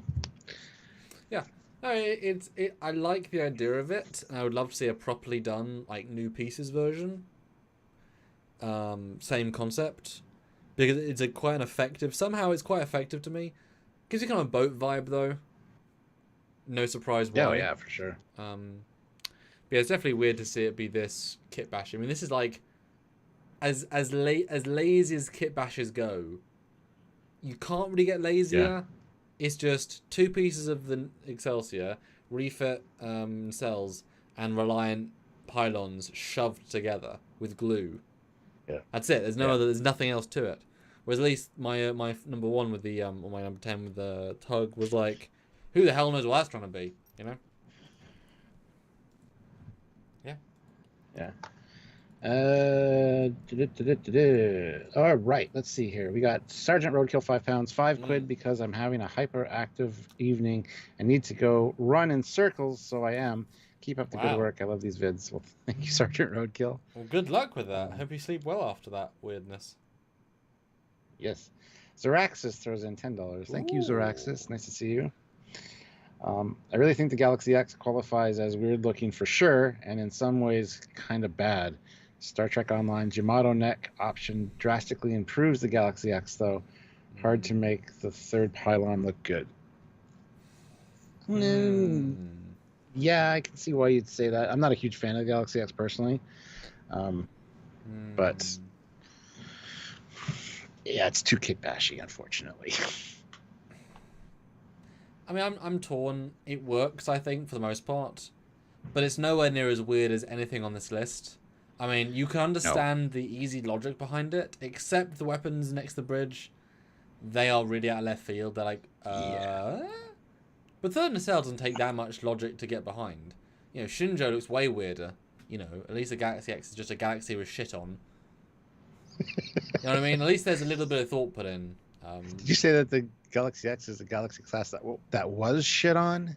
With shit put on. Put shit on. I know. Well, it did. I mean, it shit on the Negvars. There you go. Words. Words are hard and stuff. Fleet Pass Swiftback, $2. Am I in the minority who likes this one? No. Well, Fleet Pass, this isn't about what we hate. This is not a ship that I hate. I think it's a neat design. This is the unique or weird list for Federation designs. Unique or weird Federation designs. So not a hate. I mean, it's sad you have to keep saying that, honestly. Yeah, so you're not in the minority at all. I'm sure a lot of people like this design. And I wish FanFilm guys would make me use it. I would kind of like it. It has value. I just wish it was a little bit different. Few super chats left. Hold on. Caleb Horn, $2 was being towed by the DS9 tug, right? Was this one being towed by? I think it was just an Excelsior being towed by the tug, or was it this one? I thought it was an Excelsior. It might have been this one actually. Let me do some googling. He's gonna go look while I read the next super chat. Louis Julius, $2. I'm back. Sorry, I had to take my truck into dry dock. Well, hopefully it gets refitted beautifully. Just don't drive around it for 5 minutes before you get into it. Chris Ashton puts in £5. Thank you. Yeah, the Curry class, my guilty pleasure. Great show, guys. How about some of the other weird kit bashes in the DS9 tech manual? Yeah, there are a few. I didn't look through the tech manual, and I probably should have. If they didn't get on screen, they're not canon in this list. So that's the fine line here. They'd be like a faster design. They would say that they're online. They're on screen though, but like in the battle, or wreckage. You see that? You see those 44 pixels? Yeah. That's a Geronimo class. How do you know? We're Trekyards, motherfucker! Can't you tell? It's 14 pixels. I know it wasn't Excelsior that was getting pulled. Different episode. Oh, was it? But yes, okay. It was another episode where they go past camera. Yeah. Mr. Pete's channel needs 900 subbies. Have you got those yet? For God's sake, man. It used to be Mr. Pete's channel needs 700 subbies, so he's getting there. Goodness, okay, good. Go subscribe to Mr. Pete's channel. I don't know what he does. I want to say I'm endorsing somebody's. Yeah. I'm endorsing somebody's work that I don't know what he's doing, but he shows up here quite often. So. And he still needs those subs. And he comments on my lives quite often. So after a few super chats, I'm just like, Mr. Pete says. I just don't read the rest of the title. Anyway, guess we can say the Curry class is a spicy design. It's a spicy meatball. I like that. That's pretty good. I've never heard that before. I like that. You get points for bad jokes. My number 4 is a bad joke. Ooh. Oh, that's harsh. It's not, though. It's the Shran. Our first duo. Ooh. Way higher on my list. The McGee class. Crap. It is. It's just crap. I forgot I forgot it was on my list, so I talked about it earlier. It's crap. It almost feels like it belongs in Lost in Space or something. Yes. Yep. One of the Jupiters. Mm-hmm. Yep. It would work perfectly for that. That's what I said. Like when we first talked about it the first time, it feels again 1960s flying saucer. It's what Jeffries chose not to do because he was smarter. Yeah. Yep. Like if this had been the Enterprise, it would have no love. This embodies everything wrong with that style. That's why it's number 4. Because it is worse to me than it's weird because it is broken as a concept, but like Shinjo, at least you can kind of see everything put together. This is as lazy as it comes, and it could have been interesting. It really could have been. Like if the nacelles were lower down, they had the big blue glows, line of sight, a big Bassard. Like it could really have been like I would have even been fine if the Bassards were in the saucer.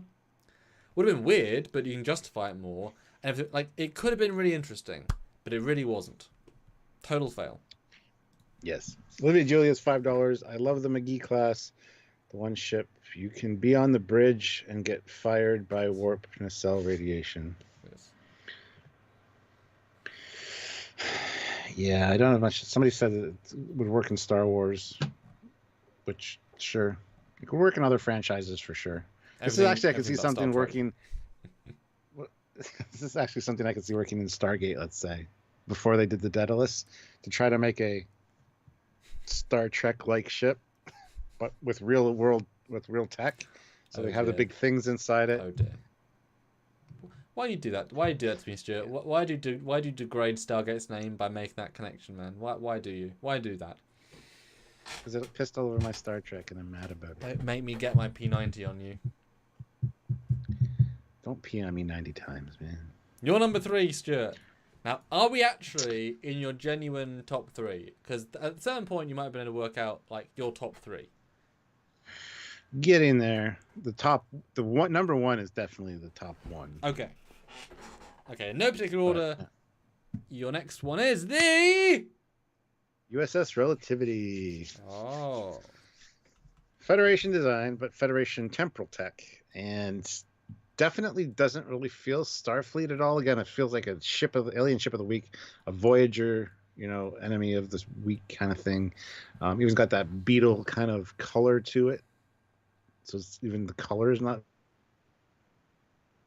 Still a super great design, and it is one of my favorite designs. So it's not it's not one of the hated. It doesn't belong on the hated list or anything like that.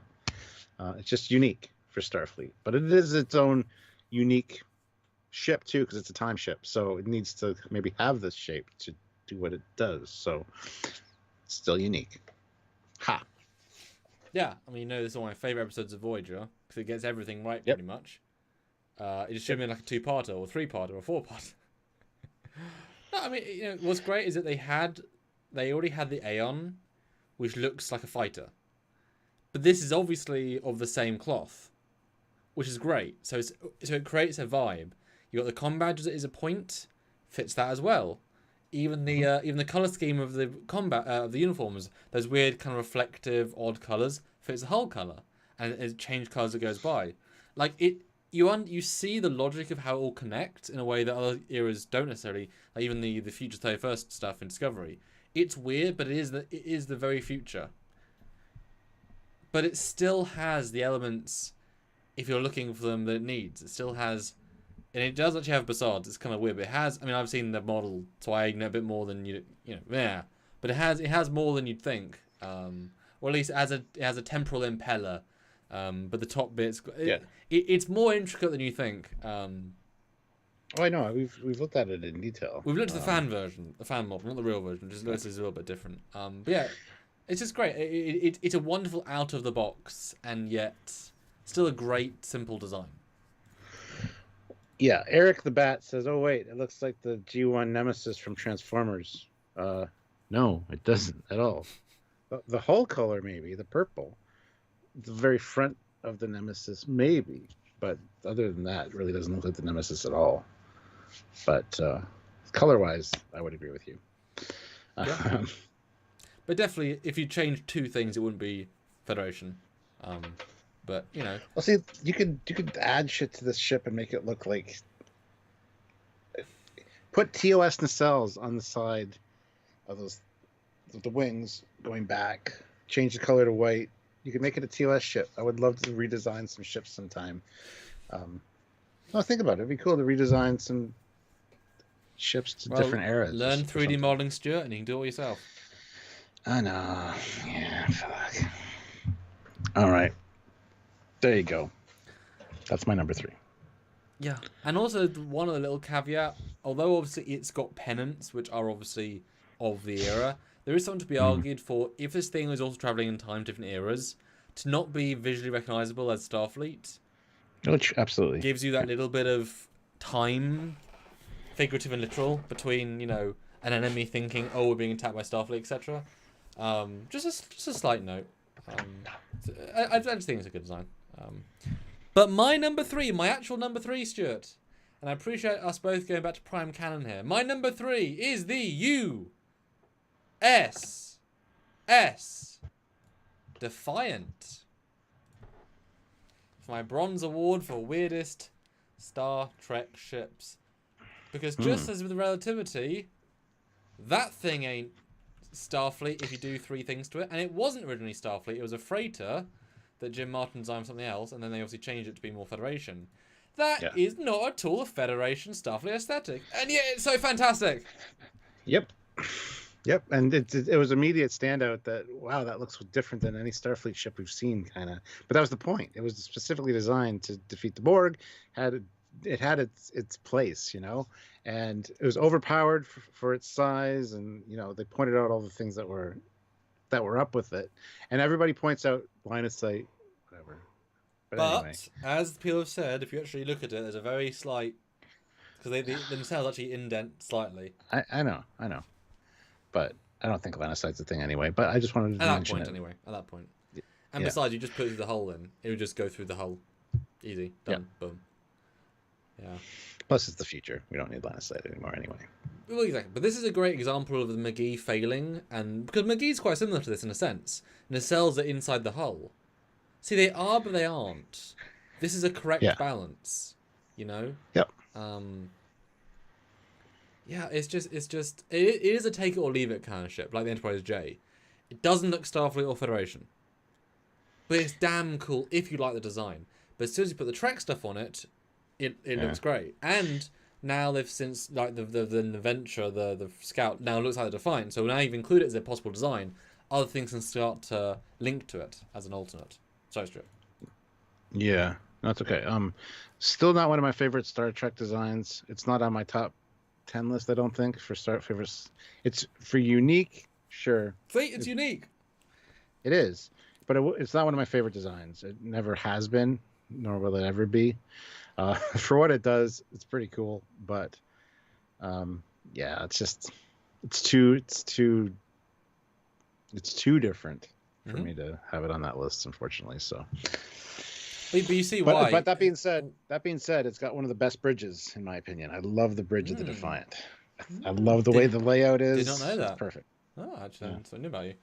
But it's great because, I mean, you would think that... I don't think anyone could have guessed that on my list would have been one of the most famous ships of all Star Trek as number 3 and the weirdest. But, I mean, once you say it, you know? Yeah. Because unlike most of the other ships they all had the design aesthetic of a Starfleet, like Star Trek, source in cells, whatever.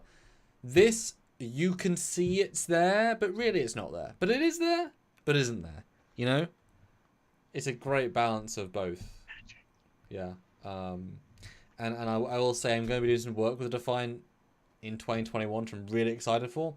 So I look forward to that because I always this is the studio model and it looks brilliant still. Like that does not look 20 years old as a 3D model. It still looks beautiful, and it is so good in motion. Something weird about it. Yeah, cool. So what gets your non-silver medal? Number 2 on my list, in no particular order, is the USS Ostler from Lower Decks, which is the medical ship that takes everybody to the farm. Definitely a Starfleet ship. It's got an NCC number, 75300, and it is the Ostler. Well, it doesn't say USS Ostler, it just says Ostler, but definitely unique. It doesn't feel Federation except for the colors. Again, it could be any ship from any franchise and or faction within Star Trek. But the nacelles make it feel Federation. So yeah, this is one probably nobody expected on my list, but it is. But it's definitely a unique Federation design, and it's one we've never seen anything even remotely like before in the Starfleet history, or Federation history. So. Yeah. Looks Klingon inspired, says Gotham City. What the fuck is this monstrosity? Hey. It's unique and it's carrying monstrosities to their rest, well, not their resting place. Oh yeah, the resting place, the place where they can rest. Which isn't the resting place because that's where they're dead. Which they thought they were going to. It's complicated. That's all I can say. So there you go. No, that's a great shout. It's definitely weird, definitely unusual, definitely something that we obviously talked about and do go back and watch our discussion. I mean, it fits everything about the premise of this discussion. It's a very weird ship that, as with the last couple, if you removed a few things, it wouldn't be Starfleet at all. But it's also mega ultra unique, like its purpose. It's not a nice looking ship. Definitely gives me a Transformers vibe. I think this one. Kinda, yeah. But also, it's not a USS. It's not an NCC. It's an NX. Who the hell knows what? You know. You're right. Sorry, I did say NCC. Sorry. Yeah. So it's. I can even imagine it's a one-off, and if it's also creating this brand new FTL they forget about also in the 21st century, this wormhole drive of the cloud hole drive. There you go. The spooky haunted house drive. Yes, the McMahon FTL tunnel. That sounds weird. Yeah, it's weird. And I think. Yep. Threefold path though. Ooh. 2 pounds. Looks Batman inspired to me. Yeah. Yeah, it does have a bat submarine. The Batmarine. Perfect. Very organic. And I think, honestly, for me, this one is such a take it or leave it. It has no special love for me, but also don't hate it. It's so like, yeah, move on, you know? See, the thing is, if this had been in Discovery, we would have hated it. But because Lower Decks was so good and the context around it all was so good, we're like, hey, it's not, we could take it or leave it, but we're not going to hate it. That's what I vibe. Because if it was in something like Discovery or Picard, we'd be like, it's fucking garbage. But then we'd say the same about the Defiant, if that was in Discovery. You know what I mean? Context is everything. So the fact that it's presented as this weird, like, we talked about that. The fact it's presented, and also the fact that it's in an era where they now have thousands of ships. We've seen weird shit. We've seen the Yeager, whereas in TOS there are not thousands of ships. There are hundreds of ships, and they all look very similar because there's a less. So yes, you are right, but it's also different. You know, whereas in Discovery Season 3, we didn't complain about any of the ships, and they all look so weird. So it's because they can do weird. So it's all about context, you know. Yeah. Context is really, really important. Yep. Sweet. Context is king. There we go. Speaking of context is king, my number 2 is the USS Discovery.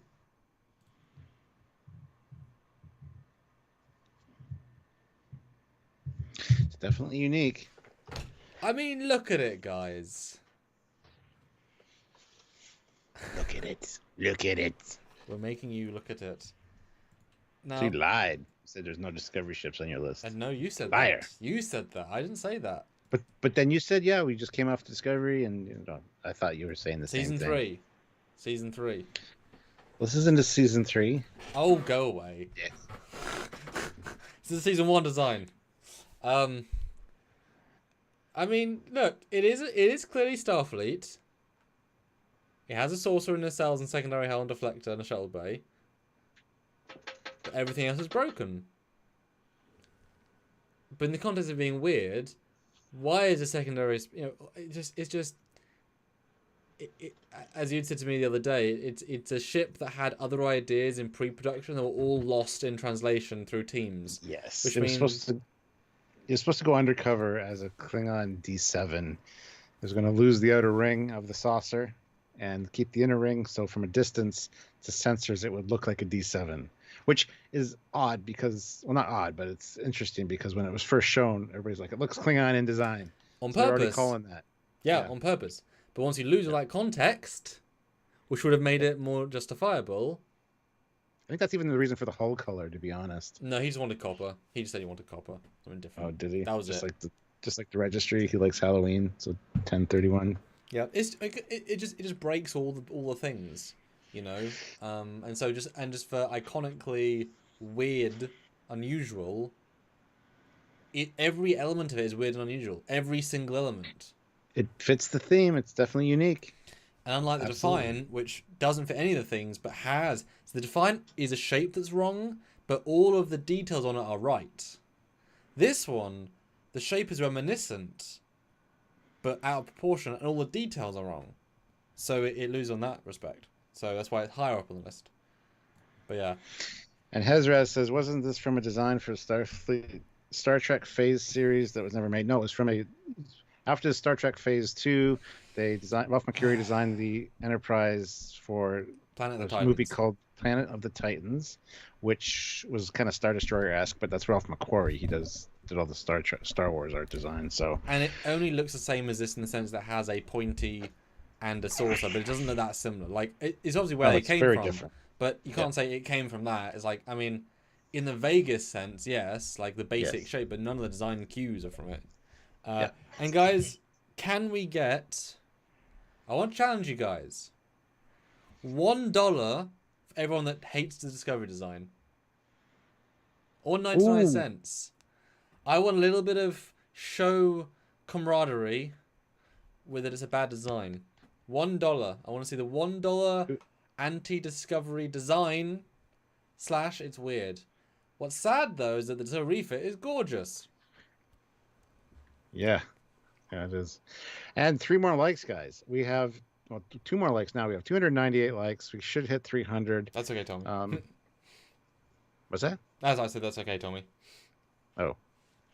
All right. So let's hit that like button if you haven't. Let's get to 315. I think we can do that. We're at 302 now. Keep hitting it. And let's see. We got Fleet Paw Swiftback with $1. Threefold Path with £1. Mark Lawrence with $1. These people are showing their disapproval of the USS Discovery design, or that it's weird. USS Oi Oi Governor says, idiots if you do that. Seriously. To do what? What? TMA, $1. SWTX Chaser, $1. AC Costello, 133. That's a great odd number. No, it's a unique number. Oh, it should have been 131, like 1031. Yeah. That'd be funny. Christopher Beatty, $1. Captain Chili Bina, $1. Gotham City, Michigan, $5. Down with the Pizza Cutter Discovery. See, he that's 5 votes right there. It is. Just 5 times as much. And I know I've said it before, but I'd love to redesign it. I did send you some redesign, but I'm not as happy with it. I'm tempted to say like fans could submit custom versions to like fix it. I'd be intrigued. I'd be intrigued. And we should do. We should do a live chat where we both offer up our redesigns of ships like this, like either drawing out elements or whatever, drawn out for me, whatever for you, but to fix a certain design, and then the next live have people submit, like a week later, submit their designs to us via email, and we can talk about their designs on a live. That might be interesting because you can get a, yeah. And if there was a way, cause, there are extremely talented people, obviously, and we're not one of them, that they could like live sketch something. How amazing that to be have a live sketch as like a third party on the live. We discuss a design, how to do it, and they're sketching it live with a screen share. Ooh, yeah. Like, so if you're a sketch artist that could think they could actually sketch something as we're discussing it, obviously we'll give you a couple of minutes as we go, etc. Yeah, We're getting behind in the super chat. I gotta catch up here. Hold on. People are showing their dislike for Discovery with $1. It's very impressive. Fleet Paw Swiftback, $2. 303 likes. Let's do 325. Andromeda, £2. Have £2 for every disco ship except Shinjo. Eugene puts in 75.96 rubles. It's trash. Sean Corpier, $1. Eric Morgan, $1. Olivia Julius, $5. I love it. I love it. I love it. I love it. Paul Graham throws in $1. Thank you, Paul. She makes you say some really terrible things, Olivia. I know. Some really terrible things. Tangerine Star, 26, £1. USS Enterprise, XO1, $2. I think it should be hauled away as garbage. No, Stuart, say it properly. Come on, give his money's worth. What? I didn't mean to say the Enterprise. How did that go now? Oh, yeah. I didn't mean to say the Enterprise should be hauling garbage. I meant to say it should be hauled away as garbage. Yeah. Use those muscles. Garbage. Use all the muscles. You might want to rephrase that, laddie. Oh no, I recognize you. General Gorandius, $5. Best redesign I've seen is the one made for the Age of Federation mode for Sins of the Solar Empire, which we did cover. Go back and look. It's great. Here on Trekyards. Zaraxis, $2. I'm in the minority who dislikes the refit. Ooh. Yeah. Well, refit's head and shoulders above the original, man. But, teach their own. And Sean Corpier, again, $5. Thank you so much. You guys are awesome. And Enigma says I could do that. Help with live ship redesigning. Well, Enigma, email us at trekyards@hotmail.com if you think you have the skills and the patience to do that, because that could be some really interesting content for sure. We would have to arrange a call with you beforehand to kind of test it out, see if it would work, and yes. how well you are, how good you are at it, because you could just be like lying. Because boy, that's putting you on the spot. That's putting you on the spot in terms of like, right, we're going live. Okay, let's draw some genius. He's like, or she, you know. Yes, Jared, Hotmail. What's wrong with Hotmail? Yeah, what the why? What is wrong with Hotmail? It's an email service. It works very well. Plus, is this 2001? Who cares? Well, we started this like 6 years ago, 6.5 years ago coming up. So, been around for a while. I don't understand the issue with Hotmail. What the fuck? What do people use now then? Like everyone has a Gmail. Everyone I guess have a Hotmail. Like I think you guys are all subscribed to our MySpace Trekyards page, right? Have you not been seeing our updates? You know, on MySpace.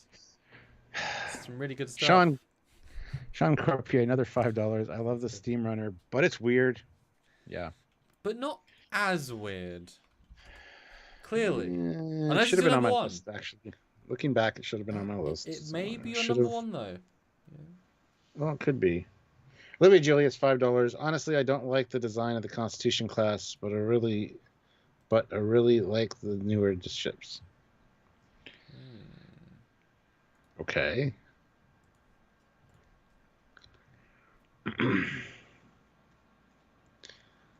Oh my God, Hotmail, shake my head. Dan23 uses Hotmail. Calvert Chicken has a Hotmail account. Leave us alone. That's how you can get a hold of us. So if you don't like it, too fucking bad.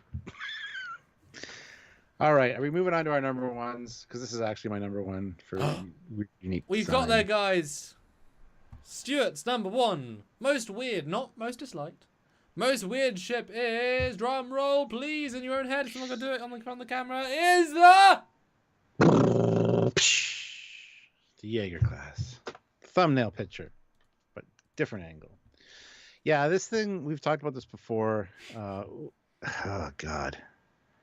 It doesn't work. It's the same thing with the Curry class. There's sizes and proportions that would have to be scaled up and or down for the ship construction, and it just doesn't make any sense. So we talked about this multiple times. It's just an odd duck. And keep the body and the Intrepid front end. Cut off those struts, add new struts, and have like Centaur class engines trailing back. Maybe you could definitely make it look better than it does, but for just like here's a ship and here's a ship, there's a new ship, it's just a little bit too much for me. So yeah, that's definitely on the most unique weird design that we've ever seen. I think, at least I've ever seen. It's too obvious what it is as well. Like some Kitbashi designs, like even the Curry kind of mixed it up a little bit, you know. Well, I'm not gonna. Well, no, because this also repaints it radically, but it does feel more legitimate. I know what you mean. I know what you're trying to say, but I don't think you can say it's more different. It's not. It's actually less different. It doesn't even repaint anything. Oh, then it sells, I guess. But it's when you can see Starfleet making. No, yeah, I agree. Yeah, that I agree with. But it's less kitbash, or it's more kitbash than this. Gotham City, Michigan, $2.50. Talk about Kitbash Extreme. Yeah, no shit. And Dan Corpier again, $5. Wow. My wife bought me this when I meant the U.S. I'm sorry, Sean. This instead of a Saber class. I'm sorry, Sean. That is awful. I'm so sorry. So, I know. Tell your wife that the Trekyards boys are disappointed. Not that she cares. She now, I understand the divorce papers may seem drastic, but such a mistake like that, I mean, oy. I can just picture you opening it too. Oh, you got it, Eagle Massa. It's the XL Saber. Thanks, honey. It's a limited edition version, darling. You got me. Yes, it was and an eBay hunt. It's like great. breaks the glass. The XL limited edition Yeager class. It's so great. SWTX Chaser, $2. So much. You're my Disco one verse. only. Disco verse Voyager. Is that you? Oh. But So Stuart, my number one is also the Yeager Yes. class. Hence why I'm Oh. being quiet. Well, different angle. You use the thumb picture. Hey, that's not even fair. Using your thumbnail picture. You should have got a different angle. Be presenting a different angle of it. no, I'm just kidding. I don't care. no. I think honestly, it's because it's like the classic. It's the first one you think of when you think Kit Bash. Of all the ships, I don't think of anything else first. Well, hence why both of our first. Because unlike most of the ships on this list, they're actually new designs. This is flawed in every way possible. Its saving grace is that the Intrepid is such a nice looking ship. So to do such a nice looking primary hull is nice, you know?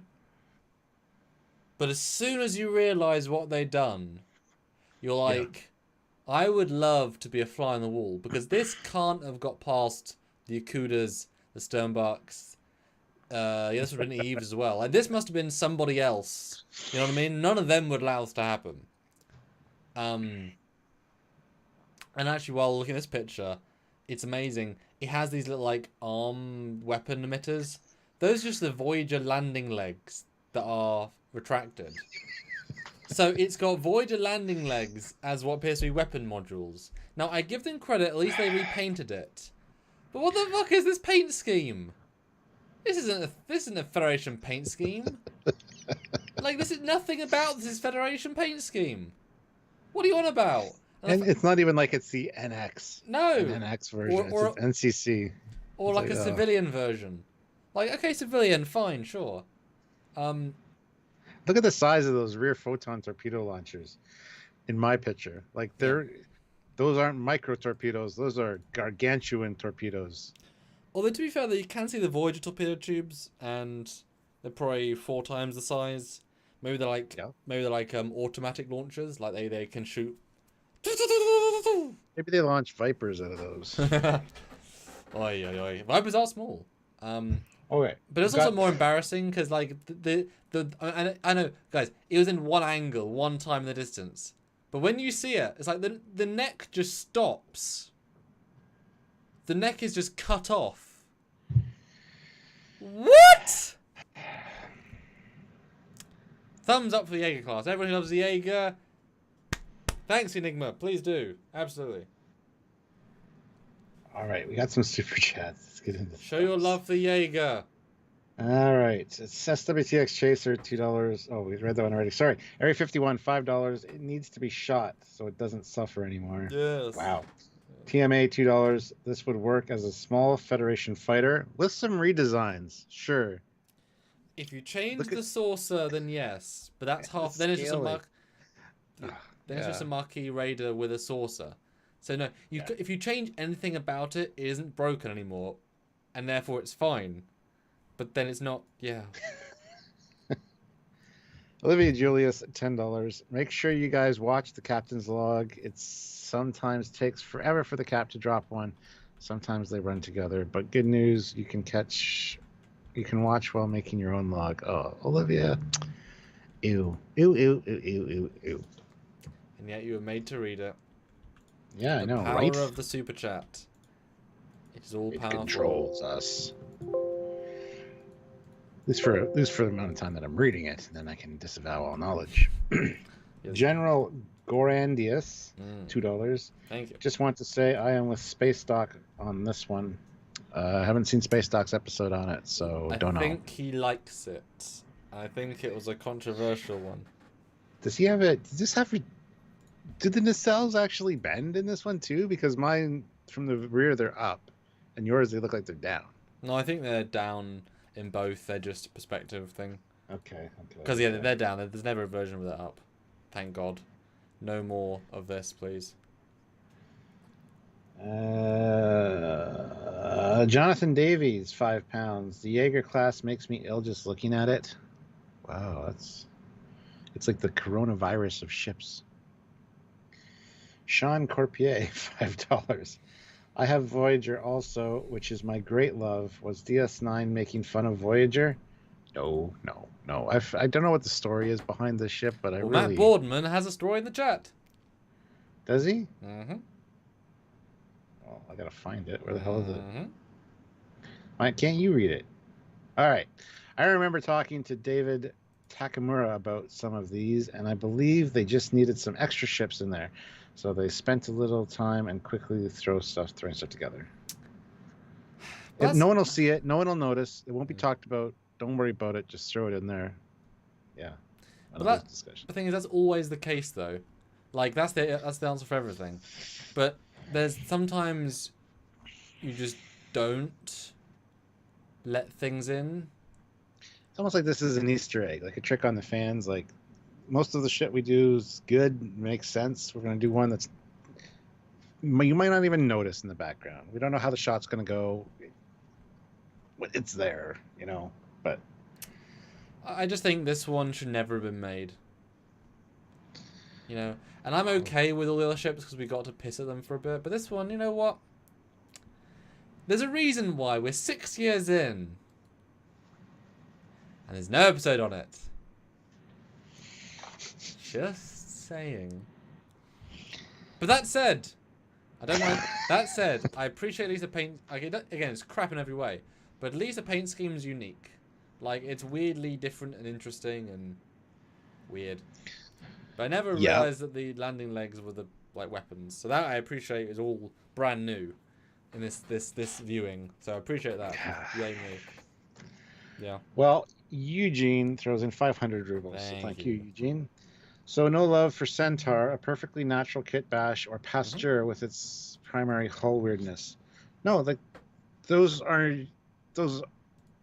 Sure, they're unique, I guess, but they also fit in with like the Pasteur is just a newer version of the Daedalus. The Centaur is just a newer, refined version of the Miranda almost. So they just weren't unique enough to fit the list. Yeah, they blend in as like, oh yeah, nice. Yeah. But these ships don't blend in for the most part. They stand out. This isn't worst kit bashes or best kit bashes. Then obviously they're both on this probably. Not obviously Olympic, but yeah, no, they both worked. Yeah. Mm-hmm. Yeah. Fleet Plus Swift back $2. It's definitely unique, very unique indeed. Yes. Aeon, $5. Jeff Goldblum would be like, your designers were so preoccupied with whether or not they could, they didn't stop to think whether they should. Yeah. Exactly. Or the designers of this ship were high on those spores from TOS. Yeah. The Suspect Fox, $2 Australian. Is that wood grain on the side? Yes. Yeah, it's one of the old Woody station wagons with the wood panels. Yep. This is the what is it at National Lampoon's Vacation? The Grand Tour, or I forget what the station wagon was called. But yeah, that's what this is. Olivia Julius, $5. I control the Foley. Stuart must give Puggy a Puggy treat. Oh. She's sleeping, so she didn't hear that. So, Threefold Path, £5. The Discovery and the Yeager class have taught us that flat secondary hulls just don't work on Federation ships. Yeah. But sure. Ryan K says, I think you guys forgot the Norway class. And Dan says, I think you forgot the Soyuz class. No, we didn't forget any of them. Both aren't that unique. We can only have 10 on our list, and these are the ones we picked. So I mean, the Norway is a saucer with nacelles and a pylon. Like it's just a shovel saucer. The Norway should have been on my list instead of the two Auroras for sure. But oh well. I think the Norway is pretty conventional actually. It's more conventional than this Saber, and the Soyuz is just a Miranda with shit stuck on. It's very conventional. Yep. It's very unusual. But disclaimer, I did work on the Squadron fan film, and I did like 30 shots of the Norway. So I also helped redesign the Norway to a very canon-looking ship. So I have complete appreciation because I managed to fix the design. Yeah. Well, it's like me. I hated the ambassador class till I built the model. Now it's my favorite. So you were working on a 3D model. I was working on a physical model. So there you go. WWSD. What would Sam do? I actually did. I did make it, and I look forward to covering it. The new design or the version. I have the Yeager mod, so I can do a direct comparison. But I think you guys will enjoy it. Although, as with often things that how I try to approach a fan film stuff, it's like you'll look and say, "Oh yeah, that makes sense," and you can stop the conversation there because it fits in. If fitting is actually less interesting in a sense because it all just works, Except put the thought in to reverse engineer the thought process. As silly as that sounds. And Joseph, the Wagon Queen family truckster starship. Yes, that's it. The truckster. Thank you. Paul Graham, $15. Thank you so much, Paul. Unrelated, but I love the Luna class and love Titan. Yeah. Absolutely. We got episodes talking with the designer Sean Shinjo on that, so check those out, Paul, if you haven't already. I will say 2 honorable mentions I have that I would have had. Do you have any honorable mentions? I guess I would mention Norway and some of mine. Is there anything you want to call out as quick honorable mentions before we close out? I'd have to think. Yeah, definitely the Norway class. And yeah, the Ralph McQuarrie one, which was in Space Dock in Star Trek 3. That was in the corner. You saw the nacelle of it, so that would probably be on there too. So. And my 2 honorables would be the Oberth. Also weird. I just thought of Oberth just as you said it. Yeah, it's weird, and the Aventine. Because the Aventine is also like, it's just a long, elegant tube in essence. It's weird. It's like it is the aesthetic, but it's not. Yeah. For me anyway. I know lots of people like it. I don't. Is it canon? Well, it was but it was in. Well, I was gonna say it was an honorable mention of like one that went to my head as like, well, no, it was obviously in books. It's been in Star Trek Online, so it's if we're because I did say licensed, but obviously not Stowe. But yeah, it's one of those like secondary level down of like the more weird ones for sure. Obviously now Luna, could have said the Luna because obviously that's now double mega canon. Well, I'm sure you guys have come out, which is great. Have to do this again for very much the non weird canon stuff, which could be really fun as well. Zedensk Baruch's Agent Dolus. Wow. What's in 50? Probably krona of some sort. Let me look. That is Czech krona. Hey. Yes. Thank you. Have a good day. The ship is very wrong in compatibility with system. If first part is Maquis and second is Federation. Yeah, plus the sizes are all off. The scales are messed up, so. Yeah. It almost would have been better as like a fauna cell to kind of take your eye away from the secondary hull. Kind of like, it's like, oh, there's so much going on. And then you sort of go past it. Yeah. Olivia Julius, $5. Can we agree the Federation Dreadnought is weird too? Sure. It's not a canon ship, but I like the Federation Dreadnought. So I mean, the friend of Joseph, having relooked at it when I designed a new one, it's more basic than you remember. Like it's a really, really, really simple. It's actually less detailed than the Connie, which is weird. But also look forward to looking at my redesign. Faithful and yet updated, etc. At some point. But yeah, third nacelle. It's perfectly logical. It's not much of a stretch. But guys, 9 more likes. Can we get there? And any super chats? But I'm content. You guys did bring us there. Obviously, I think the second. I'm not content. I want another $20 in super chats. There you go. There, I'll say it. That would be awesome. You don't have to, obviously, but the last super chat slot is there. Olivia Julius now has it, and we don't want her to have it. So the president can't always win. Can't always get their way. But I think fair to say you guys did come out, sent in viewership, and we got there in super chats at the end. Got there, suddenly escalated at the end, which was brilliant. Really, really helps. Spam the chat right now. Yes. Do you want more top 10s? Yes or no? Did you enjoy this? Yes or no? So yes, enjoyed, and yes, want more, or whatever. Let us know. Spam. Go. Do it now. Yep. And don't forget, last super chat slot. Scoop it if you want. Yeah, because this is only a fun discussion. We can fill about 2 hours, and we do love ships, and so many good ship discussions here as well. And even with the ones we were done previously, even though that content is there, A, our opinions might have changed, and B, we had to limit the time here we can have nice big debates, discussions. Yeah. Yeah. That we couldn't have then, you know. So. Yep. Fleet Paw Swiftback, $2. We hit 325 and made it to 331. Hashtag made Fleet Paw pay. Squadra Course, $2. Hi guys, what new episodes are you working on? So many. 3 originals are in the pipeline. One will be out this Saturday. It's the only thing I've edited, so that's why. And then some older stuff. So you will see some time travel soon. See if you can catch it or not. And some fun other stuff. I'm prepping. I've had some fun prepping. Well, I think the consensus is yes. They enjoyed it and want more of these, so that's good. So tune in, guys. You guys are the ones that determine whether this keeps going or not. So you guys have done really great today. So thank you so much. And we love doing them as well. So yeah, well, and especially the ships. I know we'll obviously go out of ships, but I really enjoyed, as you know, the continuity one and miniature one, especially because they're really fun to kind of deep dive, because you can get to real minutia. And as you know, how we might feel different 5 years later, or 4 years later, 3 years later. That's a long time, you know.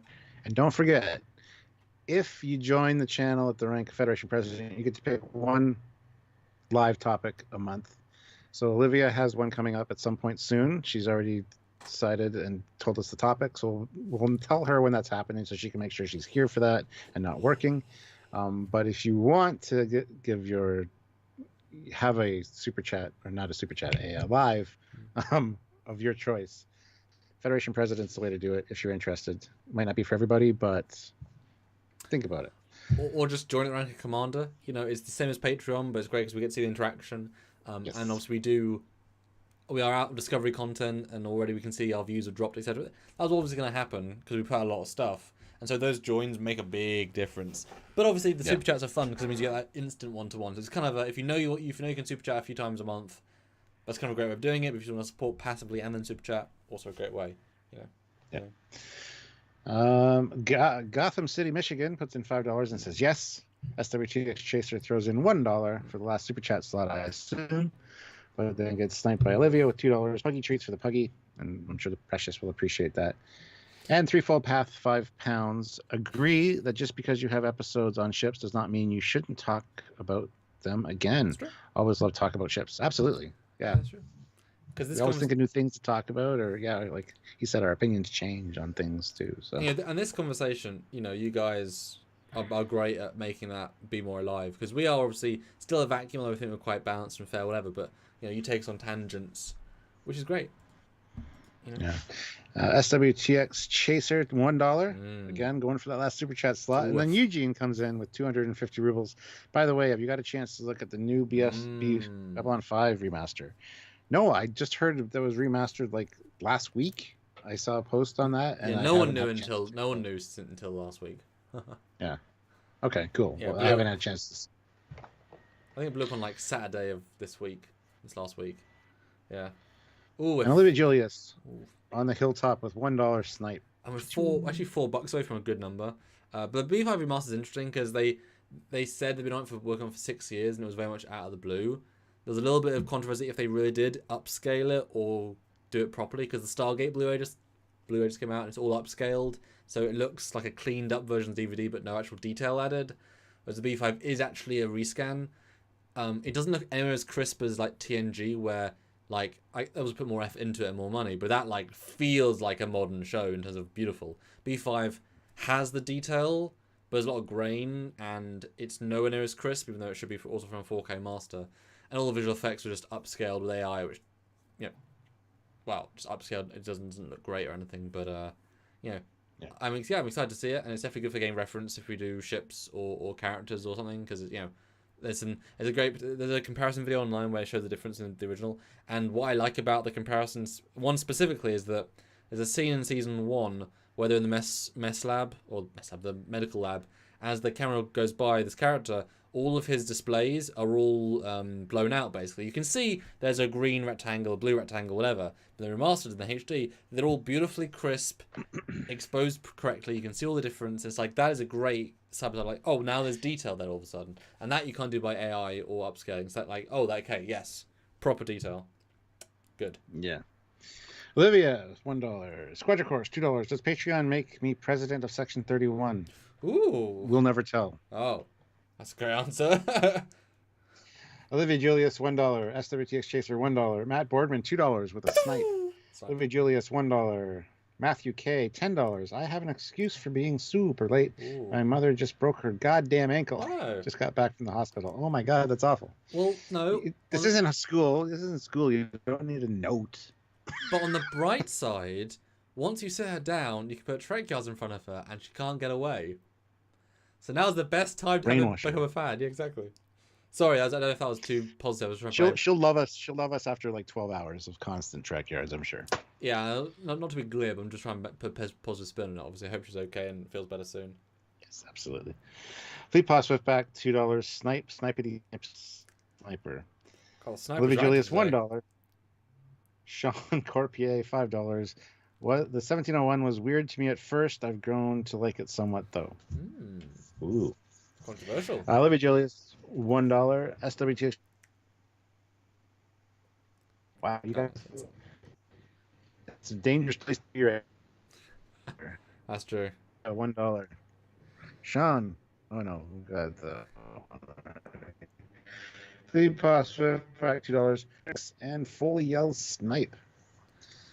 That's one more like, guys. And no, I think if we were actually on a hill, it'd be constant bullets flying. This is like a this is a trained patch of snipers just shooting like a watermelon. Everyone's getting a Sean, $1. Olivia, $1. Curtis, $1.56. Curtis. Thanks, Curtis. Good, Curtis. Thanks, guys. You are massacring the last super chat slot. That thing is bullet ridden.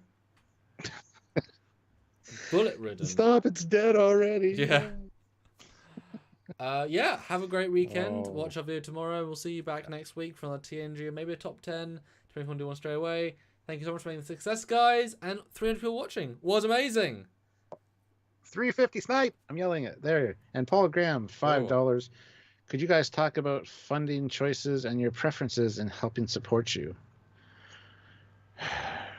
We've done that multiple times, Paul. I can talk to you about it if you want, but super chats are great. They kind of are the regular daily kind of pay, essentially. PayPal kind of goes in a separate account. It's for kit like computers, cameras, graphics, trips, conventions, lots of stuff. So it's kind of set aside. It's not our daily. Yeah. Super chats and in the channel. Takeaways. There you go. Yeah, we love super chats because Patreon's also great if you're interested in Patreon. Yeah, Patreon's the classic. Join the channel is the new sexy way of doing it, and super chats the way of having the direct conversation. We love the conversation, so you know. And actually, the join button on YouTube's the best because you get the add beside you. Rank, get to the if you join the lives a lot, you get the stickers and the emojis. So yeah. Sean, $1. Fleet Paw, $1. Olivia, $5. Cap says, all right, here we go. Olivia, I give you authorization to boot all snipers but you from live chat. Oh no, that's an abuse of power, my friend. But I feel like though officially no one can snipe now. They've been banned from sniping. The president has said that, so no one is allowed. Sean just shot the president in the head with $1. Goodness. President's down. That was five chat lines later. Sean, did you even see her say that? Sean, be honest. Had you already put that in? Does that on purpose? Because if it was on purpose, you may have missed. Because no one can snipe. Olivia shot back though. Okay. Olivia shot back before, as she was falling. Her finger hit the trigger and hit Sean in the head. Sean, tell us, did you see that order? Well, SWTX chasers in the church tower far over there. Snipes with $1. I thought I saw the glint. Swiftback with, I thought I saw the glint. Fleet Paw Swiftback, $2. Head mod wins. Well, I didn't know you were the head mod. Well, sniped Olivia. Well, sniped WTX. So I mean, yeah. And Olivia's body's still twitching. Hits the trigger for another one. Sean. Oh, Area 51. Dear God, it's like a Normandy. Yeah. Well, Olivia with another $1. Okay, guys. We'll see you next time. Bye in 10. Probably Tuesday. Bye in 8. No, buying 9. I missed a number. Buying 8. Buying 7. Buying 6. Squadra Course, $2. The Buying first 5. rule of last Super Chat Club Buying is 4. Buying 3. Buying 2. The bullets are flying. Buying 1. He's command. Better 30. Bye.